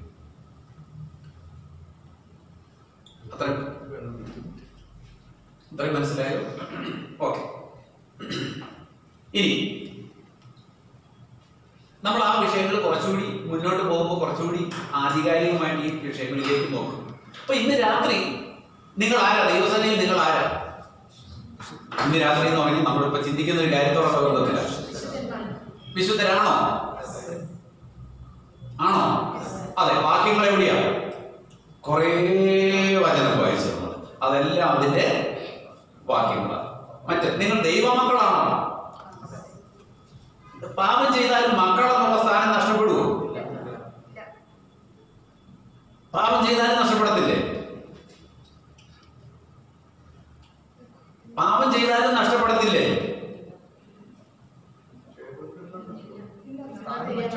നിങ്ങൾ എന്നോട് ചോദിക്കും, സാറേ സാറ് പാപം ചെയ്താലും ദൈവത്തിന്റെ മകനാണെന്നുള്ള ആ സ്ഥാനം നഷ്ടപ്പെടുമെന്ന് എന്നോടൊന്ന് ചോദിച്ചേ.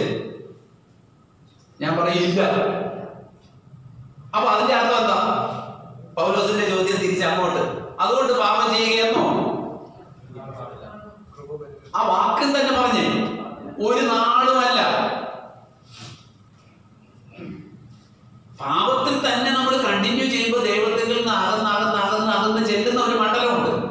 അത് പിന്നെ പൈശാചിക ബാധയായിട്ടോ തകർച്ചയായിട്ടോ ജഡികനായിട്ടോ പിന്മാറ്റക്കാരനായിട്ടോ യേശുവിനെ തള്ളി പറയുന്നവനായിട്ടോ ഒക്കെ അങ്ങോട്ട് നടക്കും.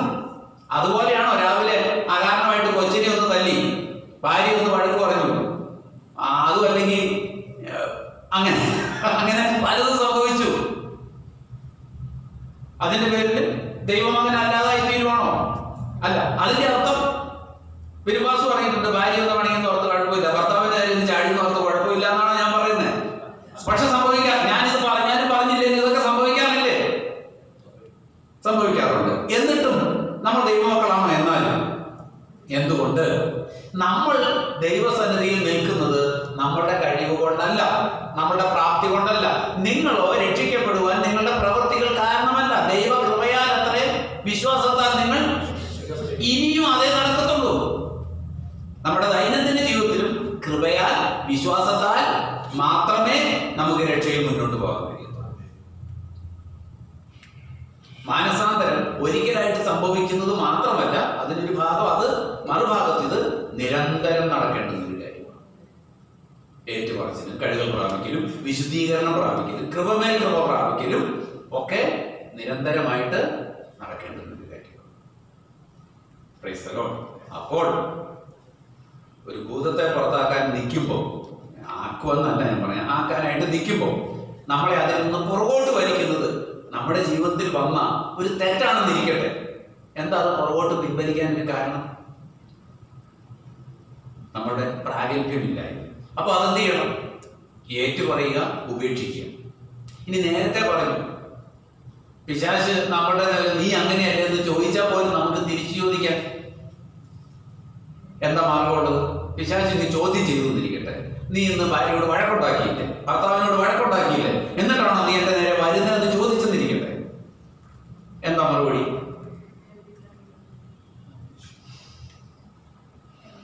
ഞാൻ എന്റെ ഭർത്താവിന് എന്തും പറയും. ടൈറ്റസിന് എന്റെ ഭർത്താവാണ്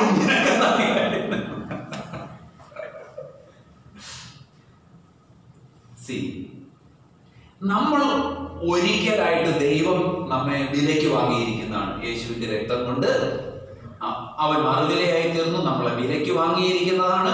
ദൈവമക്കളാണ്. നമ്മൾ തെറ്റ് ചെയ്താൽ ആര് ശിക്ഷിക്കണം?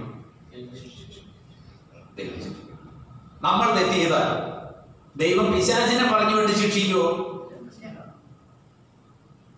ഇല്ലേ? ഇയ്യോവനെ അങ്ങ് വിട്ട് നമ്മളാര് ഇയ്യോവനെ കൂട്ടുപിടിക്കല്ലേ എപ്പോഴും.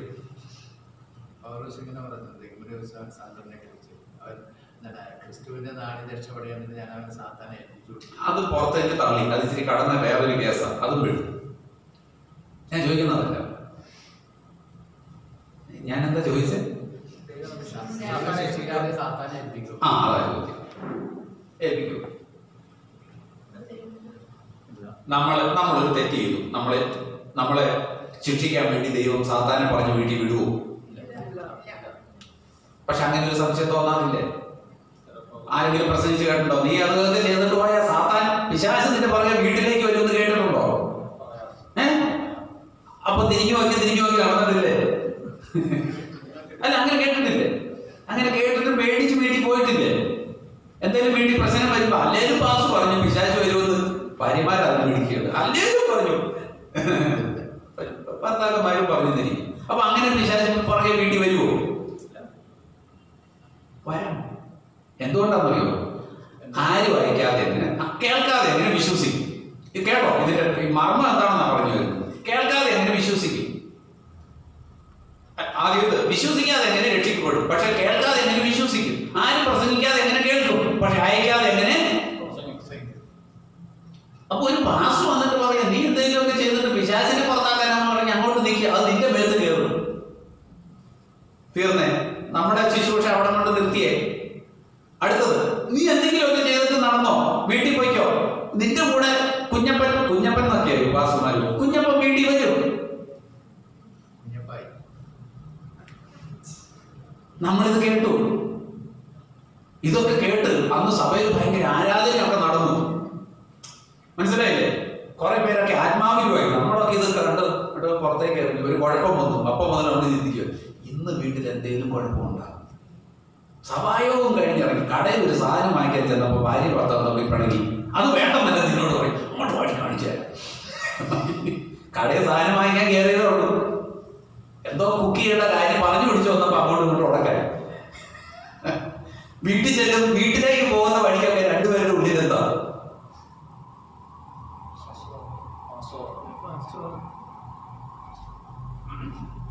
ഇതിനെ റെസിസ്റ്റ് ചെയ്യാൻ കഴിഞ്ഞില്ലെങ്കിൽ എങ്ങനെ ജീവിതത്തിൽ ഒരസലില്ലാത്ത ഏത് കുടുംബം ഉള്ളത്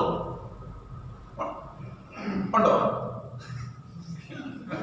എന്ത് പറയണമെന്ന്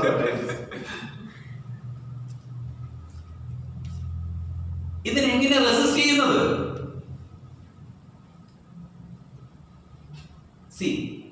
ഏത് ദൈവദാസൻ പ്രസംഗിച്ചാലും ഞാൻ തടഞ്ഞു നിർത്തുന്നു. എന്റെ നേരെ വരുന്ന ആ ദൂതിനെ തടഞ്ഞു. നീ ഇന്നിങ്ങനെയൊക്കെ ചെയ്തിട്ട് വീട്ടിലേക്ക് അതിന്റെ കൂടെ പിശാച് വരും എന്ന് പറഞ്ഞാൽ ഞാൻ എടുക്കത്തില്ല. ഞാൻ വല്ലതും ചെയ്താൽ ഞാൻ ക്ഷമ പറയും, ഏറ്റു പറയും. പക്ഷെ പിശാചിന് എന്റെ കൂടെ വന്ന് എന്റെ വീട്ടിൽ കലവുണ്ടാക്കണമെങ്കിൽ ഞാൻ തെറ്റ് ചെയ്താൽ എന്നെ ശിക്ഷിക്കേണ്ട ദൈവത്തിന്റെ ശിക്ഷ വാങ്ങാൻ ഞാൻ പ്രാപ്തനാണോ? എനിക്കതിനുള്ള കഴിവുണ്ടോ? ദൈവത്തിന് എന്നെ അടിക്കാൻ കഴിവുണ്ട്. പക്ഷെ ദൈവത്തിന്റെ അടി കൊള്ളാൻ ഞാൻ കഴിവുള്ളവനാണോ? ആണോ? അപ്പനടിക്കാത്ത മക്കളാണ്. അപ്പനടിച്ചപ്പോ നമ്മൾക്ക് കൊള്ളാൻ പറ്റുമോ? വചനം വെച്ച് ചോദിക്കുന്നുണ്ടോ സംശയം വരുന്നത്? ദൈവത്തിന്റെ നല്ല അടിയൊന്നും ശിക്ഷിക്കാൻ വേണ്ടി അടിക്കുന്ന ആ ടൈപ്പ് അടിയൊന്നും കൊള്ളാൻ നമുക്ക് പ്രാപ്തിയൊന്നുമില്ല. ദൈവത്തിന്റെ അടി പോയിട്ട് ഒരു ശ്വാസം നേരത്ത് വീണാൽ നമ്മൾ നിൽക്കാൻ പറ്റത്തില്ല. പിന്നെ ബൈബിള് പറയുന്ന അപ്പം ശിക്ഷിക്കാത്ത മക്കളായിരുന്നോ എന്നൊക്കെ ചോദിക്കുന്നത് ഈ ലോകത്തിലെ കഷ്ടതകളിലൂടെ പോകുന്ന ഒരു കാര്യത്തെ നമ്മൾ പോസിറ്റീവായിട്ട് എടുക്കാൻ വേണ്ടി പറയുന്നതെന്ന് മാത്രമേ ഉള്ളൂ. ചുരുക്കി പറഞ്ഞാൽ നമ്മുടെ ആത്മീക ജീവിതത്തിൽ ഉറയ്ക്കേണ്ടുന്ന വിഷയം നമ്മൾ ആരാണ്. നമുക്കൊരു തെറ്റ് പറ്റി പിശാച് വീട്ടിലേക്ക് വരുന്ന ഒരു സാഹചര്യം നമ്മളിത് കേട്ടിട്ട് പോയി സംജാതമാക്കുകയാണെങ്കിൽ നിങ്ങൾ പറയേണ്ടത്, പിശാചേ നിനക്ക്, ഞാൻ ദൈവത്തിന്റെ മകനാണ്, ഞാൻ തെറ്റ് ചെയ്താൽ എന്റെ അപ്പം നോക്കിക്കൊള്ളു. ഞാൻ ആവർത്തനോ മറ്റുള്ളവരും കൂടി ഉള്ളതുകൊണ്ട് ഞാൻ പറയും, എന്റെ വീട്ടിൽ നിനക്ക് കാര്യമില്ല. എന്നെ കർത്താവ് വിലയ്ക്ക് വാങ്ങി, ഞാൻ രക്ഷിക്കപ്പെട്ട ദൈവവേദം, യേശുവിന്റെ, ഞാൻ സ്വർഗരാജ്യത്തിന് അവകാശിയാണ്, ഞാൻ നിത്യജീവൻ അവകാശിയാണ്. എന്റെ ജീവിതത്തിലെ കുറവുകൾ തെറ്റുകൾ പറഞ്ഞാൽ ഏറ്റു പറഞ്ഞ് അതിൽ നിന്ന് മോചനം പ്രാപിക്കാനാ പിതാവിന്റെ വലതുഭാഗത്ത് എനിക്ക് വേണ്ടി ഒരു മഹാപുരോഹിതനുള്ളത്. ഞാൻ അവനോട് ഏറ്റു പറയുന്നു, പിശാചേ നിനക്ക് എന്റെ മേൽ അവകാശമില്ല. സംശയങ്ങൾ കൊണ്ടുവന്നാൽ പിടികിട്ടുന്നുണ്ടോ? പിശാച് പുറകെ വേണ്ടി വരുമോ? വന്നോട്ടെ. അകത്ത് കയറാൻ പറ്റുമോ? പറ്റത്തില്ല. അകത്ത് കയറാൻ നമ്മളുടെ അനുവാദം. ഓരോരുത്തരും അത് ചിന്തിക്കണം. പലരിലൂടെ പല രീതിയിൽ സംബന്ധിക്കാം. ഭാര്യയെ പോലെ ആയിരിക്കത്തില്ല ഭർത്താവ്. ആ അർത്ഥത്തിൽ പലതും പിശാചാണെന്നാണ് നമ്മൾ പറയുന്നത്. വീട്ടിൽ നിന്ന് ഭയങ്കര പോരാട്ടമായിരുന്നു. എന്താ കാര്യം? അച്ചായനോട് ഇന്ന് പിശാച് ഭയങ്കരമായിട്ട് പോരാടുകയായിരുന്നു. എന്നിട്ട് ഞാൻ അതങ്ങ് അനുഭവിക്കേണ്ടി വന്നു. അപ്പൊ അച്ചായനോട് പിശാച് പോരാടി എന്ന് പറഞ്ഞാൽ അതിന്റെ അർത്ഥം എന്താ? അച്ചായൻ അതിനകത്തൊരു ഉത്തരവാദിത്വമില്ലേ? ഞാൻ വീട്ടിൽ വഴക്കുണ്ടാക്കി എനിക്ക് ഉത്തരവാദിത്വമൊന്നുമില്ലേ? അതോ പിശാചിനാണ് ഉത്തരവാദിത്വം? അപ്പൊ നേരോടെ നടക്കാൻ, നന്നായി ജീവിക്കുവാൻ, വഴക്കൊക്കെ വരുന്ന സാഹചര്യം കണ്ട ഒഴിഞ്ഞു മാറാനൊക്കെ ശ്രമിക്കേണ്ടതും അതിന്മേൽ ജയം പ്രാപിക്കേണ്ടതും കൂടി ആത്മീക പോരാട്ടത്തിന്റെ ഒരു ഭാഗമാണ്. എല്ലാത്തിനും ആരെ കുറ്റം പറയരുത്. ഹലോ, നിങ്ങൾ ദേഷ്യപ്പെട്ടാൽ ഇന്ന് പിശാച് എന്നെ അങ്ങ് വല്ലാണ്ട് ദേഷ്യപ്പെടുത്തി എന്ന് പറയാൻ പറ്റത്തില്ല. നമ്മളുടെ ദേഷ്യത്തിന്റെ ഉടമസ്ഥത നമുക്കാണ്. അതുകൊണ്ടാണ് ഈ നിങ്ങളുടെ അവയവങ്ങളെ മരിപ്പിപ്പിൻ എന്ന് പറയുന്നത്. അങ്ങോട്ടെല്ലാം പോയി ഞാൻ നമ്മുടെ സമയം ആ സമയത്തിനകത്ത് നിന്നുകൊണ്ട് നമ്മളിത് അവസാനിപ്പിക്കുമ്പോൾ ഇനിയുള്ളൊരു സമയം നമ്മൾ എടുക്കാൻ പോകുന്നത് എന്തിനാണെന്ന് അറിയാമോ? ഈ ഇരിക്കുന്ന ഇരിപ്പിൽ ഇരുന്നുകൊണ്ട് നിങ്ങൾ ആരാണ് ദൈവസന്നിധിയിൽ നിന്ന് ഉറയ്ക്കുക. ഒന്ന്, നിങ്ങൾ ആരാണ്? നമ്മൾ ആരാണ്? നമ്മൾ ദൈവമക്കളാണ്. രണ്ട്, നമ്മൾ ദൈവത്തിന്റെ ഫാമിലിയിലേക്ക് അഡോപ്റ്റ് ചെയ്യപ്പെട്ടവർ, ദത്തെടുക്കപ്പെട്ടവർ. ദത്തെടുക്കപ്പെടുന്ന മക്കളാക്കി തീർക്കുന്ന ആ പ്രക്രിയയ്ക്ക് പറയുന്നത് ദൈവ കുടുംബത്തിന്റെ ഭാഗമാണ്. ദൈവമക്കളാണ്. ദൈവഭവനത്തിന്റെ അംഗങ്ങളാണ് നമ്മൾ എന്ന് പറഞ്ഞാൽ സ്വർഗരാജ്യത്തിന്റെ അംഗങ്ങളാണ്. ആ വലിയ കുടുംബത്തിലെ അംഗങ്ങളാണ് മക്കളാണ്. ദൈവ കുടുംബത്തിന്റെ അംഗങ്ങളാണ്, അവകാശികളാണ്. അതിൽ പറഞ്ഞിരിക്കുന്ന എഫെസ്യ ലേഖനത്തിൽ തന്നെ പറഞ്ഞ ക്രിസ്തുവിനോട് കൂട്ടവകാശികളാണ് എഴുതിയിരിക്കുന്നത്. എഫെസ്യ ലേഖനം 2-ാം അധ്യായം നന്നായിട്ട് വായിക്കുന്നു. 1-ഉം 2-ഉം ഒക്കെ കൂട്ടവകാശം. അന്യരായിരുന്നു, നമ്മളിപ്പോൾ അന്യരാണോ? നമ്മളിപ്പോൾ സമീപസ്ഥരാണ്. ദൈവമില്ലാത്തവരായിരുന്നു, നമ്മളിപ്പോൾ ദൈവമുള്ളവരാണോ? അതെ. വാഗ്ദത്തങ്ങളിൽ നിന്നാകുന്നവരായിരുന്നു, ഇപ്പോഴോ വാഗ്ദത്തങ്ങളുണ്ടോ? ഉണ്ട്. നിത്യജീവൻ അവകാശികളാണ്.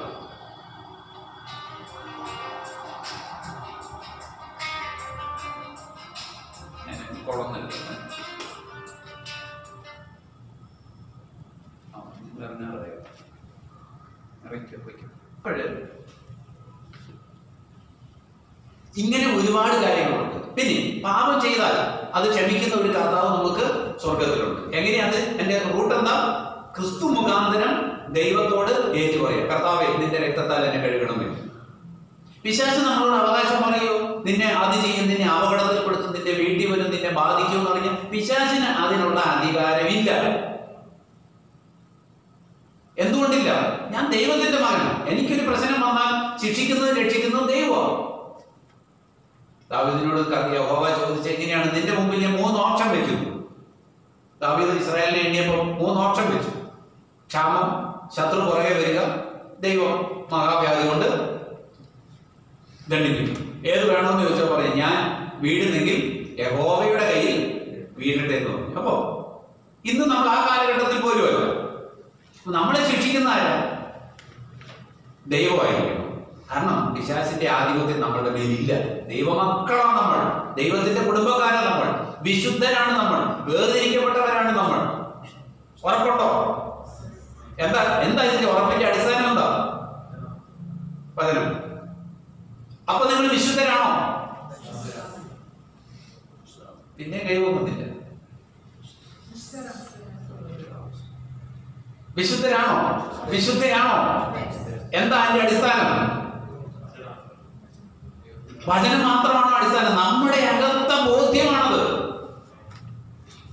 ആണോ? അതിന്റെ അർത്ഥം ബിരുപാസ് വന്ന് പറഞ്ഞിട്ട് പോവാം, വഴക്കൊക്കെ ഉണ്ടാക്കിക്കോ, എന്നാലും നിങ്ങൾ ദൈവങ്ങളാണെന്നാണ് പറഞ്ഞത്. ഒന്നുമല്ല. പക്ഷെ അതിന്റെ പേരിൽ പിശാച് വെല്ലുവിളിക്കുന്നു, ഞാൻ തകർന്നുകൊണ്ടിരിക്കുന്നു, എന്റെ കുടുംബം നന്നാകുന്നില്ല എന്നുള്ള തെറ്റിദ്ധാരണ ഉണ്ടെങ്കിൽ അതിനെ ചലഞ്ച് ചെയ്തേ പറ്റൂ.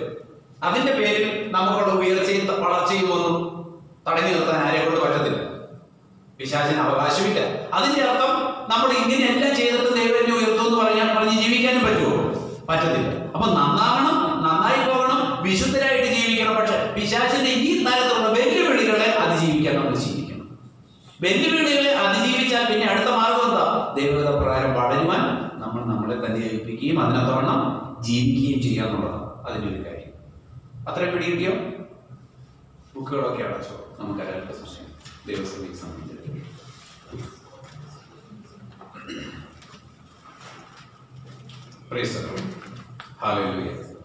ബുക്കുകൾ അടയ്ക്കുക, ബാഗ് നിലത്ത് വയ്ക്കുക, പേനയെല്ലാം കുത്തി വയ്ക്കുക. ഇനിയിപ്പോൾ എന്ത് കേട്ടാലും ഒന്ന് എഴുതണമെന്ന് തോന്നിയപ്പോൾ എഴുതണ്ട. അത് പിന്നെ ദൈവം ഓർപ്പിച്ചിട്ട് എഴുതേണ്ടി വന്ന ബുക്കുകളൊക്കെ നിലത്തേക്ക് അങ്ങ് വെച്ചു.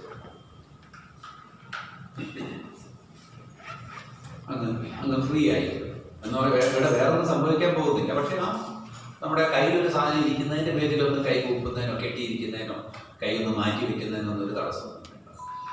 നിങ്ങളെക്കൊണ്ട് എക്സസൈസ് ഒന്നും ഞാൻ ചെയ്യിക്കാൻ പോകുന്നില്ല. പകരം ഒന്ന് ഹൃദയത്തിൻ്റെ ആഴത്തിലേക്ക് ചെന്നിട്ട് ഞാൻ രക്ഷിക്കപ്പെട്ട ദൈവമായിട്ടാണ്, ഞാൻ ദൈവമകനാണ്, ഞാൻ ദൈവമകളാണ്, ഞാൻ യേശുവിൻ്റെ രക്തത്താൽ വീണ്ടെടുക്കപ്പെട്ട വ്യക്തിയാണ്, ഞാൻ നിത്യജീവൻ അവകാശിയാണ്.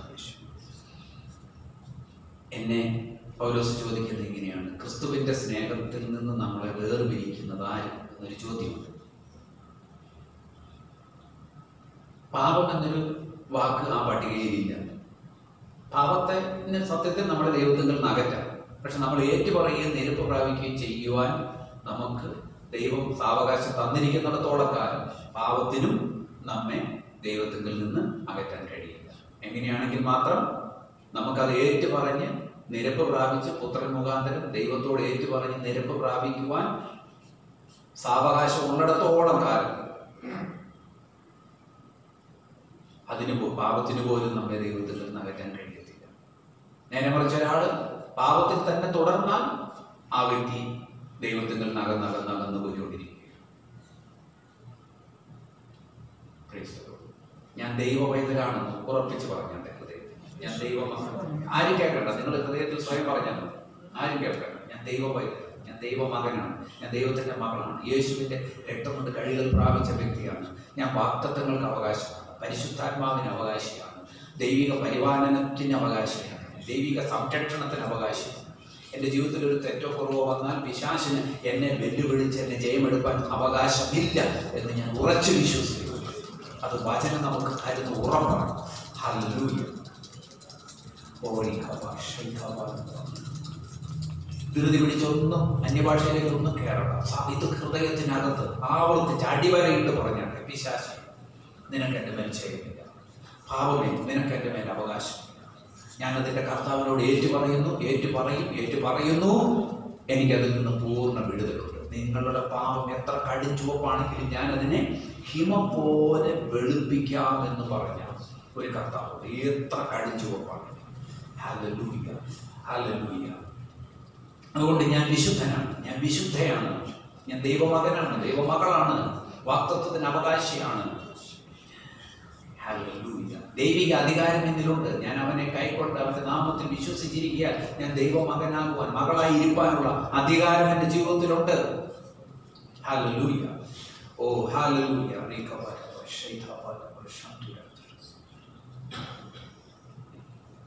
ഓരോരുത്തരും പറഞ്ഞാട്ടെ, മൗനമായിരിക്കരുത്. ഹൃദയത്തിൽ ഈ പറയുന്ന കാര്യം നടക്കണം, സംഭവിച്ചുകൊണ്ടിരിക്കണം, ആവർത്തിക്കണം. പോകുമ്പോഴും വരുമ്പോഴും നടക്കുമ്പോഴെല്ലാം ദൈവമകനാണ്, ദൈവമകളാണ്. ഒന്നിനും എന്നെ ദൈവത്തിൽ നിന്ന് അകറ്റാൻ കഴിയത്തില്ല. എന്നാൽ കുറവ് വന്നാൽ, വീഴ്ച വന്നാൽ, ഏറ്റുപറഞ്ഞാൽ, ഉപേക്ഷിച്ചാൽ അതിൽ നിന്ന് നിരപ്പ് പ്രാപിക്കാൻ യേശുക്രിസ്തു മുഖാന്തരം എനിക്ക് സാധ്യമാണ്. യേശുവിൻ്റെ രക്തത്താൽ ഞാൻ കരുതൽ പ്രാപിക്കും. യേശുവിൻ്റെ രക്തം സകല ഭാവവും പോക്കി എന്നെ ശുദ്ധീകരിക്കുന്നു.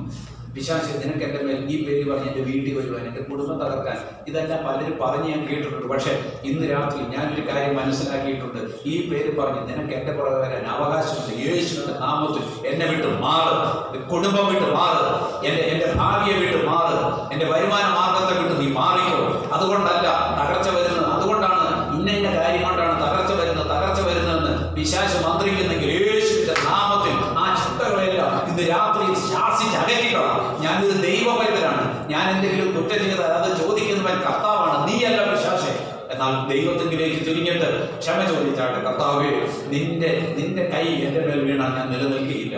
ഹല്ലേലൂയ. നീ മഹാകരുണയുള്ള ദൈവമാണല്ലോ, നീ ദീർഘക്ഷമയുള്ള കർത്താവാണല്ലോ.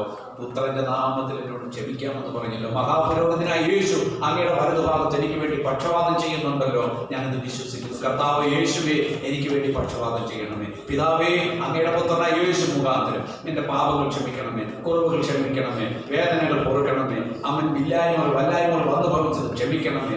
ഹല്ലേലൂയ. ചിലരോട് ക്ഷമ പറയാനുണ്ടെങ്കിൽ കർത്താവെ ഞാനതിന് ഏൽപ്പിച്ചത് ഞാനത് ചെയ്തു കൊള്ളാം. കർത്താവെ സ്തോത്രം തറപ്പിച്ച് പറഞ്ഞാട്ടെ, ധൈര്യത്തോടെ പറഞ്ഞാട്ടെ, ഉറപ്പോടെ പറഞ്ഞാട്ടെ. നമുക്ക് ചാലഞ്ച് ചെയ്ത് നിൽക്കാൻ കഴിവുണ്ട്, പ്രാപ്തിയുണ്ട്. ദൈവം നമുക്കത് തന്നിരിക്കുന്നെന്ന് പൂർണ്ണമായിട്ട് വിശ്വസിച്ചാട്ടെ. Hallelujah, hallelujah, hallelujah. ഞാനൊരു ദൈവ പൈതലാണെന്ന് ഹൃദയത്തിന്റെ അകത്ത് ആഴത്തിൽ തറപ്പിച്ച് പറഞ്ഞാട്ടെ. ഒന്നിനും എന്നെ ആ ബോധ്യത്തിൽ നിന്ന് നീക്കിക്കളയാൻ പറ്റത്തില്ല.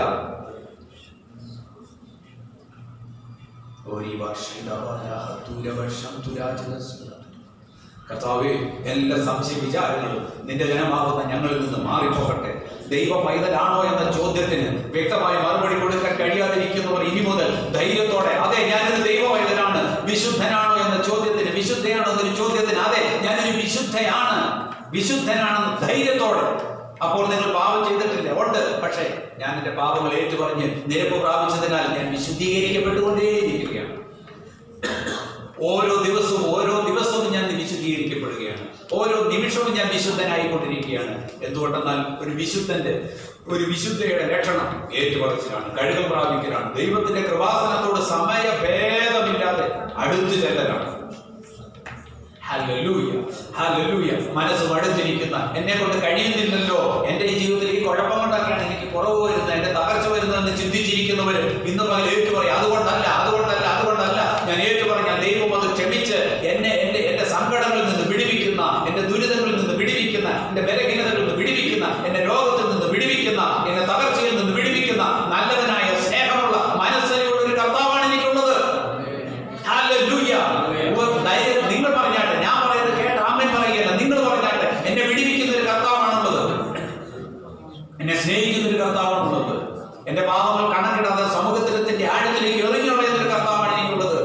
അതുകൊണ്ട് എന്റെ സാമ്പത്തികം തകർക്കപ്പെടുകയില്ല. എന്റെ കർത്താവ് എന്നെ ദ്രോഹിക്കുന്നവനല്ല, എന്റെ കർത്താവ് എന്നെ വെറുപ്പോടെ നോക്കുന്നവനല്ല. മഹാകരുണയുള്ളവനാണ് കർത്താവ്, ദീർഘക്ഷമയുള്ളവനാണ് എന്റെ കർത്താവ്. എന്നെ കഴുകുന്നവനും ശുദ്ധീകരിക്കുന്നവനും എന്നെ കരം പിടിച്ച് ഉയർത്തുന്നവനുമാണ് എന്റെ കർത്താവ്. കുഷ്ഠരോഗി എന്ന് കരുതാതെ അവനെ ചെന്ന് തൊട്ട് സൗഖ്യമാക്കിയവനാണ് എന്റെ കർത്താവ്. രക്തസ്രവ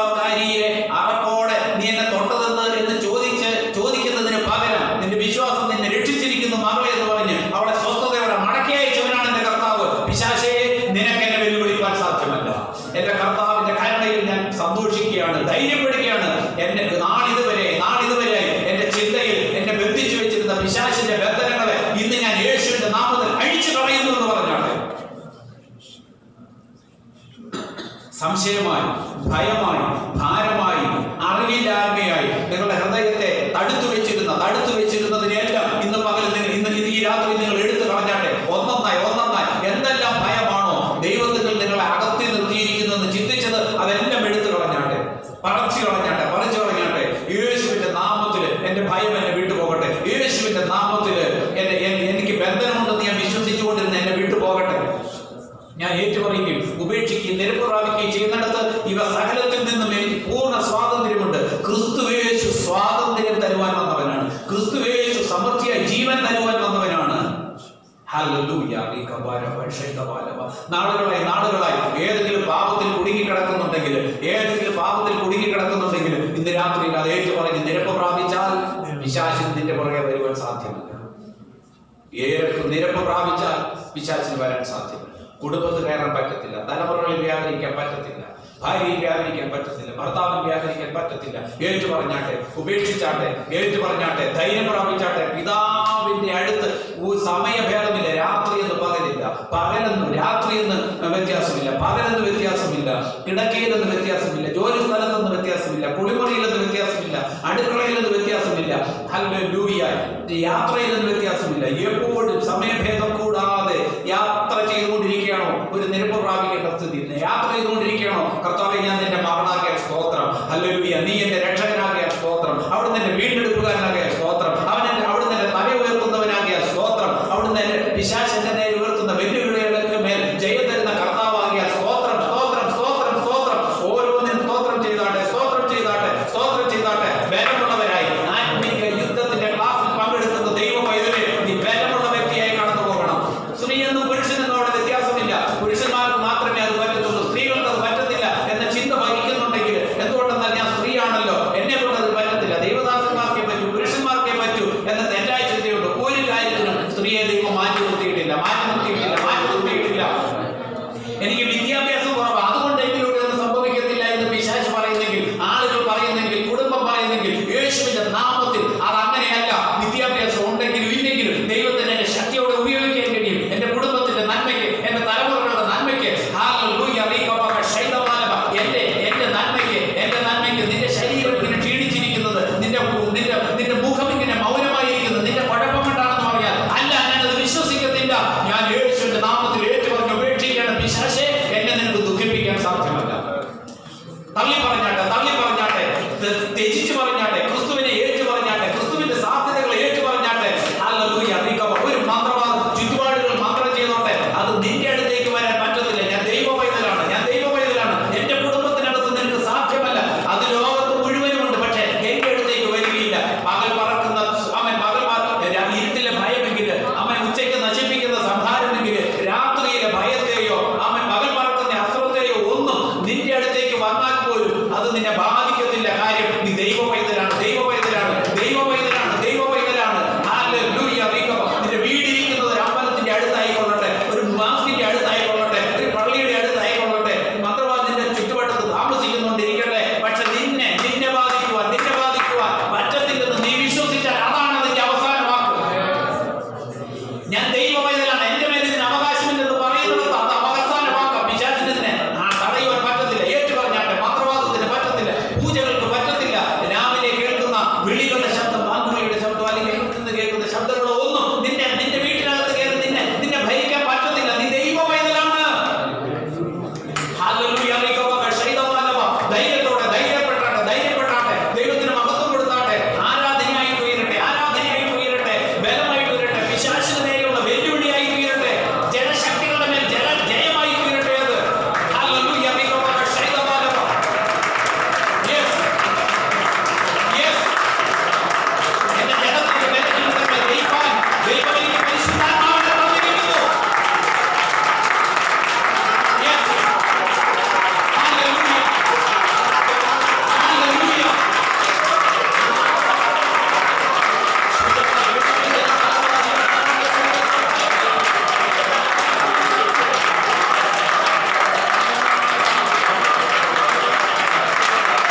സമയങ്ങളിലെല്ലാം ജീവിതകാലത്തെല്ലാം ഉണ്ടായിരിക്കുന്ന ഒരൊറ്റ കാര്യം, ഞാനൊരു ദൈവവൈതലാണ്, ഞാനൊരു ദൈവദാസനാണ്, ഞാനൊരു ദൈവദാസിയാണ്, ഞാൻ യേശുവിന്റെ രക്തത്താൽ കഴുകൽ പ്രാപിച്ച വ്യക്തിയാണ്. അതുകൊണ്ട് ഇതിനൊന്നിനും എന്റെ മേലെ അവകാശം, ഏതെങ്കിലും കാരണവശാൽ അവകാശം ഉണ്ടെന്ന് തോന്നിപ്പിക്കുന്നത് നമ്മുടെ ജീവിതത്തിലെ ബലഹീനതകളോ കുറവുകളാകാം. അതേ ഉള്ളൂ. പക്ഷെ അത് ഏറ്റുപറഞ്ഞാൽ അത് അവിടെ കൊണ്ട് തീർന്നു. നിരപ്പ് പ്രാപിക്കേണ്ടതുപോലെ നിരപ്പ് പ്രാപിച്ചെടുത്ത് അത് സമ്പൂർണ്ണമായി നമ്മളെ വിട്ടാൽ. പോരാട്ടങ്ങൾ ഇല്ലെന്നല്ല ഞാൻ പറഞ്ഞത്, നമ്മുടെ കൺമുൻപിൽ പോരാട്ടങ്ങൾ കാണാം. പക്ഷെ അതിനെ കാണുമ്പോൾ നിനക്ക് എൻ്റെ മേൽ ജയമില്ല എന്ന് തറപ്പിച്ച് പറയാൻ കഴിയും. പേടിച്ചോടുന്നവരല്ല നമ്മൾ. ക്രൈസ്തലോ അധൈര്യപ്പെട്ട് വീണ് കിടക്കുന്നവരല്ല നമ്മൾ. ഹല്ലേലൂയ, സ്തോത്രം. നമ്മുടെ ദൈവസന്നിധിയിലുള്ള നിലനിൽപ്പിനെ ചോദ്യം ചെയ്യുന്നിടത്ത് നോ, ഞാൻ ദൈവവൈതല. കുറവുകൾ വന്നിട്ടുണ്ട്, സമ്മതിക്കുന്നു. പക്ഷെ അത് ചോദിക്കുന്നവൻ ദൈവമാണ്, എന്നോട് ചോദിക്കുന്നത് ദൈവമാണ്. പക്ഷെ ഞാൻ ദൈവത്തോട് ഏറ്റു പറയും, ഞാൻ ദൈവത്തോട് നിരപ്പ് പ്രാപിച്ചു, ദൈവം എന്നോട് ക്ഷമിച്ചിരിക്കുന്നു. ആ ബോധ്യം, ദൈവം എന്നോട് ക്ഷമിച്ചിരിക്കുന്നു എന്ന ബോധ്യം നമ്മുടെ ജീവിതത്തിൽ എല്ലായ്പ്പോഴും.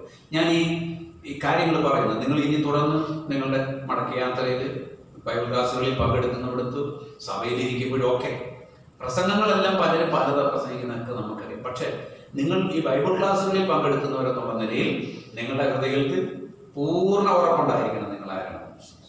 പലരും എനിക്കിപ്പോൾ പോയി കേരളത്തിലെ ലോകത്തുള്ള മുഴുവൻ പാസ്റ്റേഴ്സിനെ കറക്റ്റ് ചെയ്യാൻ പറ്റിയെന്ന് വരത്തില്ല. പക്ഷെ ഇത്രയും പേരെ കറക്റ്റ് ചെയ്താൽ നിങ്ങൾക്ക് ഉറപ്പുണ്ട്. ഈ ഉറപ്പ് നിങ്ങൾ പകരുന്നത് നിങ്ങളുടെ തലമുറകളിലേക്ക്, വീട്ടിലെ മക്കളിലേക്ക് ആ ഉറപ്പുണ്ട്. ശരിയല്ലേ?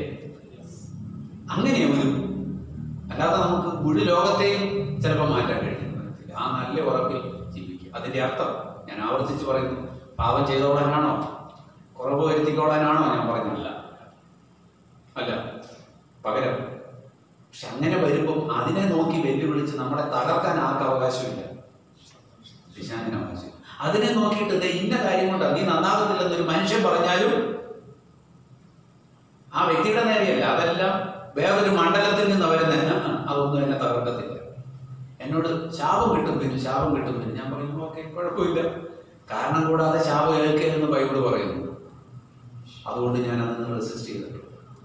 പക്ഷെ നമുക്ക് സംശയം എന്താ എപ്പോഴുണ്ടാകുന്നതെന്നറിയോ? ഇങ്ങനെയെല്ലാം പലതും പല വഴിയിൽ നിന്ന് കേൾക്കുകയും നമ്മുടെ ജീവിതത്തിൽ ഒരു അപകടം വരുമോ, ഒരു രോഗം വരുമോ, ഒരു സാമ്പത്തികം കൊണ്ട് വരുമോ, ബുദ്ധിമുട്ട് വരികയോ ചെയ്യുമ്പോൾ വീണ്ടും നമ്മൾ സംശയത്തിന്റെ നിഴലിൽ ചെന്ന് വീഴും. അനുവദിക്കരുത്, ആ സംശയത്തിന് അനുവദിക്കരുത്. കർത്താവേ, ഞാൻ ഏറ്റു പറയുന്നു, ക്ഷമ ചോദിക്കുന്നു. ഇതെല്ലാം കഴിഞ്ഞിട്ടും ഒരു ക്ഷാമം വന്നാൽ, ഒരു അപകടത്തിന്റെ വക്കിലെത്തിയാൽ, ഒരു രോഗത്തിലേക്ക് വന്നാൽ അതിനെ തരണം ചെയ്യാൻ ഒരു ആത്മീയ പോരാട്ടം നമുക്ക് ആവശ്യമാണ്. അതിന്റെ പിശാചൊന്നും അല്ല കാര്യം. പ്രാർത്ഥിക്കാനും ഈ പ്രതിസന്ധിയിലൂടെ കടന്നു പോകാനുള്ള ധൈര്യം പിന്നെ വേണ്ട. അതിന്റെ പുറകിൽ പിശാചാണെന്ന് പിന്നെ വിചാരിച്ച നമ്മൾ നിരക്ക് പ്രാപിച്ചു. എന്നിട്ടും രോഗം ഏത്, സാമ്പത്തിക ബുദ്ധിമുട്ടുള്ള രോഗം ഏത്, അപകടങ്ങളുള്ള രോഗം ഏത്, അവിടെ നമ്മൾ ശ്രദ്ധിക്കുക, ദൈവത്തിൽ ആശ്രയിക്കുക, മുന്നോട്ട് പോവുക. Praise the Lord. ഹല്ലേലൂയ. പിശാച്, ദൈവം നമ്മളുടെ ജീവിതത്തിലേക്ക് പിശാചിനെ വിട്ട് നമ്മളെ ദണ്ഡിപ്പിക്കത്തില്ല.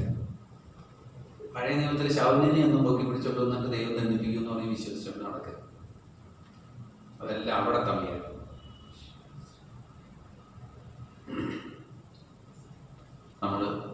നമ്മുടെ വീണ്ടെടുക്കപ്പെട്ട ദൈവമക്കളുടെ ശരീരം ദൈവത്തിന്റെ ആലയമാണ്, ദൈവത്തിന്റെ ആത്മാവാണ് വസിക്കുന്നത്. ദൈവസഭയുടെ മക്കളോടാണ് ഞാൻ പറയുന്നത്. അങ്ങോട്ട് പരിശുദ്ധാത്മാവിനെ അങ്ങോട്ട് മാറ്റിയിട്ട് ആ ആലയത്തിലേക്ക് ദൈവം പിശാചിനെ അയക്കും എന്ന് വചനത്തിന് അടിസ്ഥാനമില്ല, അതില്ല. പിന്നെ നമ്മൾ ദൈവത്തിൽ നകന്ന് പിശാചിനെ ഇടം കൊടുത്ത് പിശാചിനെ വിളിച്ച് കയറ്റുന്ന സ്ഥിതി വരുന്നിടത്തെ അത് വളരെ വേഗത്തിൽ നിന്ന് സംഭവിക്കും. ഈ ഉറപ്പ് വേണം. ഇതിനുമായിട്ട് ബന്ധപ്പെട്ട് ചോദ്യങ്ങളുണ്ടെങ്കിൽ കുറിച്ച് വെച്ചോ. അടുത്ത ക്ലാസ്സുകളിൽ വരുന്ന സമയത്ത് ഇതിന്റെ അടുത്ത മേഖലയിലേക്ക്, അതിനോടിടയ്ക്ക് അടുത്ത 2-3 ക്ലാസ്സുകളിൽ കുറേ കാര്യങ്ങൾ നമ്മൾ ഡിസ്കസ് ചെയ്തിട്ടുണ്ടായിരിക്കും. അതിന്റെ വെളിച്ചത്തിലായിരിക്കും നെക്സ്റ്റ് കോണ്ടാക്ട് ഇതുപോലത്തെ ഒരു ക്ലാസ് നടക്കുന്നത്. ആ സമയത്ത് നമുക്ക് ബാക്കി കാര്യങ്ങളെ കുറിച്ച് ചിന്തിക്കും. സംശയങ്ങൾ എന്തെങ്കിലും ഉണ്ടെങ്കിൽ ഇങ്ങനെ ഇരിക്കുമ്പോഴും നിങ്ങൾ ചോദിക്കാനൊന്നും പഠിക്കരുത്. ഏത് ചോദ്യത്തിനും ദൈവം തരുന്ന പ്രാപ്തിക്കൊത്തവണ്ണം നിങ്ങൾക്ക് മറുപടി തരാം. ഇല്ലെങ്കിൽ മറുഭാഗം വേറെ വഴിക്ക് നമുക്കത് പരിഹരിക്കാൻ കഴിയും. അതിനായിട്ട് ദൈവം നമ്മെ സഹായിക്കട്ടെ. ഇന്നിപ്പോൾ ഈ ക്ലാസ്സിന് പറഞ്ഞു, അപ്പോൾ നിങ്ങളെല്ലാവരും ഓടി വന്നു, സമയം ക്രമീകരിച്ചു. എല്ലാവർക്കും അതിനുള്ള നന്ദി പ്രത്യേകിച്ച് അറിയിക്കുന്നു. ജോബി ജോൺ പാസ്റ്ററോടും സഭയോടുമുള്ള നന്ദി പ്രത്യേകിച്ച് ഞാൻ അറിയിക്കുന്നു. ദൈവം എല്ലാവരെയും ധാരാളമായിട്ട് അനുഗ്രഹിക്കട്ടെ. പുതിയൊരു വർഷമാണ്. ഈ പുതിയൊരു വർഷത്തിൽ ജയത്തോടെ, ജയകരമായി ജീവിക്കുവാൻ, സന്തോഷത്തോടെ, സമാധാനത്തോടെ ജീവിക്കുവാൻ ദൈവം എല്ലാവരെയും സഹായിക്കട്ടെ എന്ന് പ്രാർത്ഥിച്ചുകൊണ്ട് നമുക്ക് ഈ ക്ലാസ്സുകൾ പ്രാർത്ഥിച്ച് അവസാനിപ്പിക്കാം.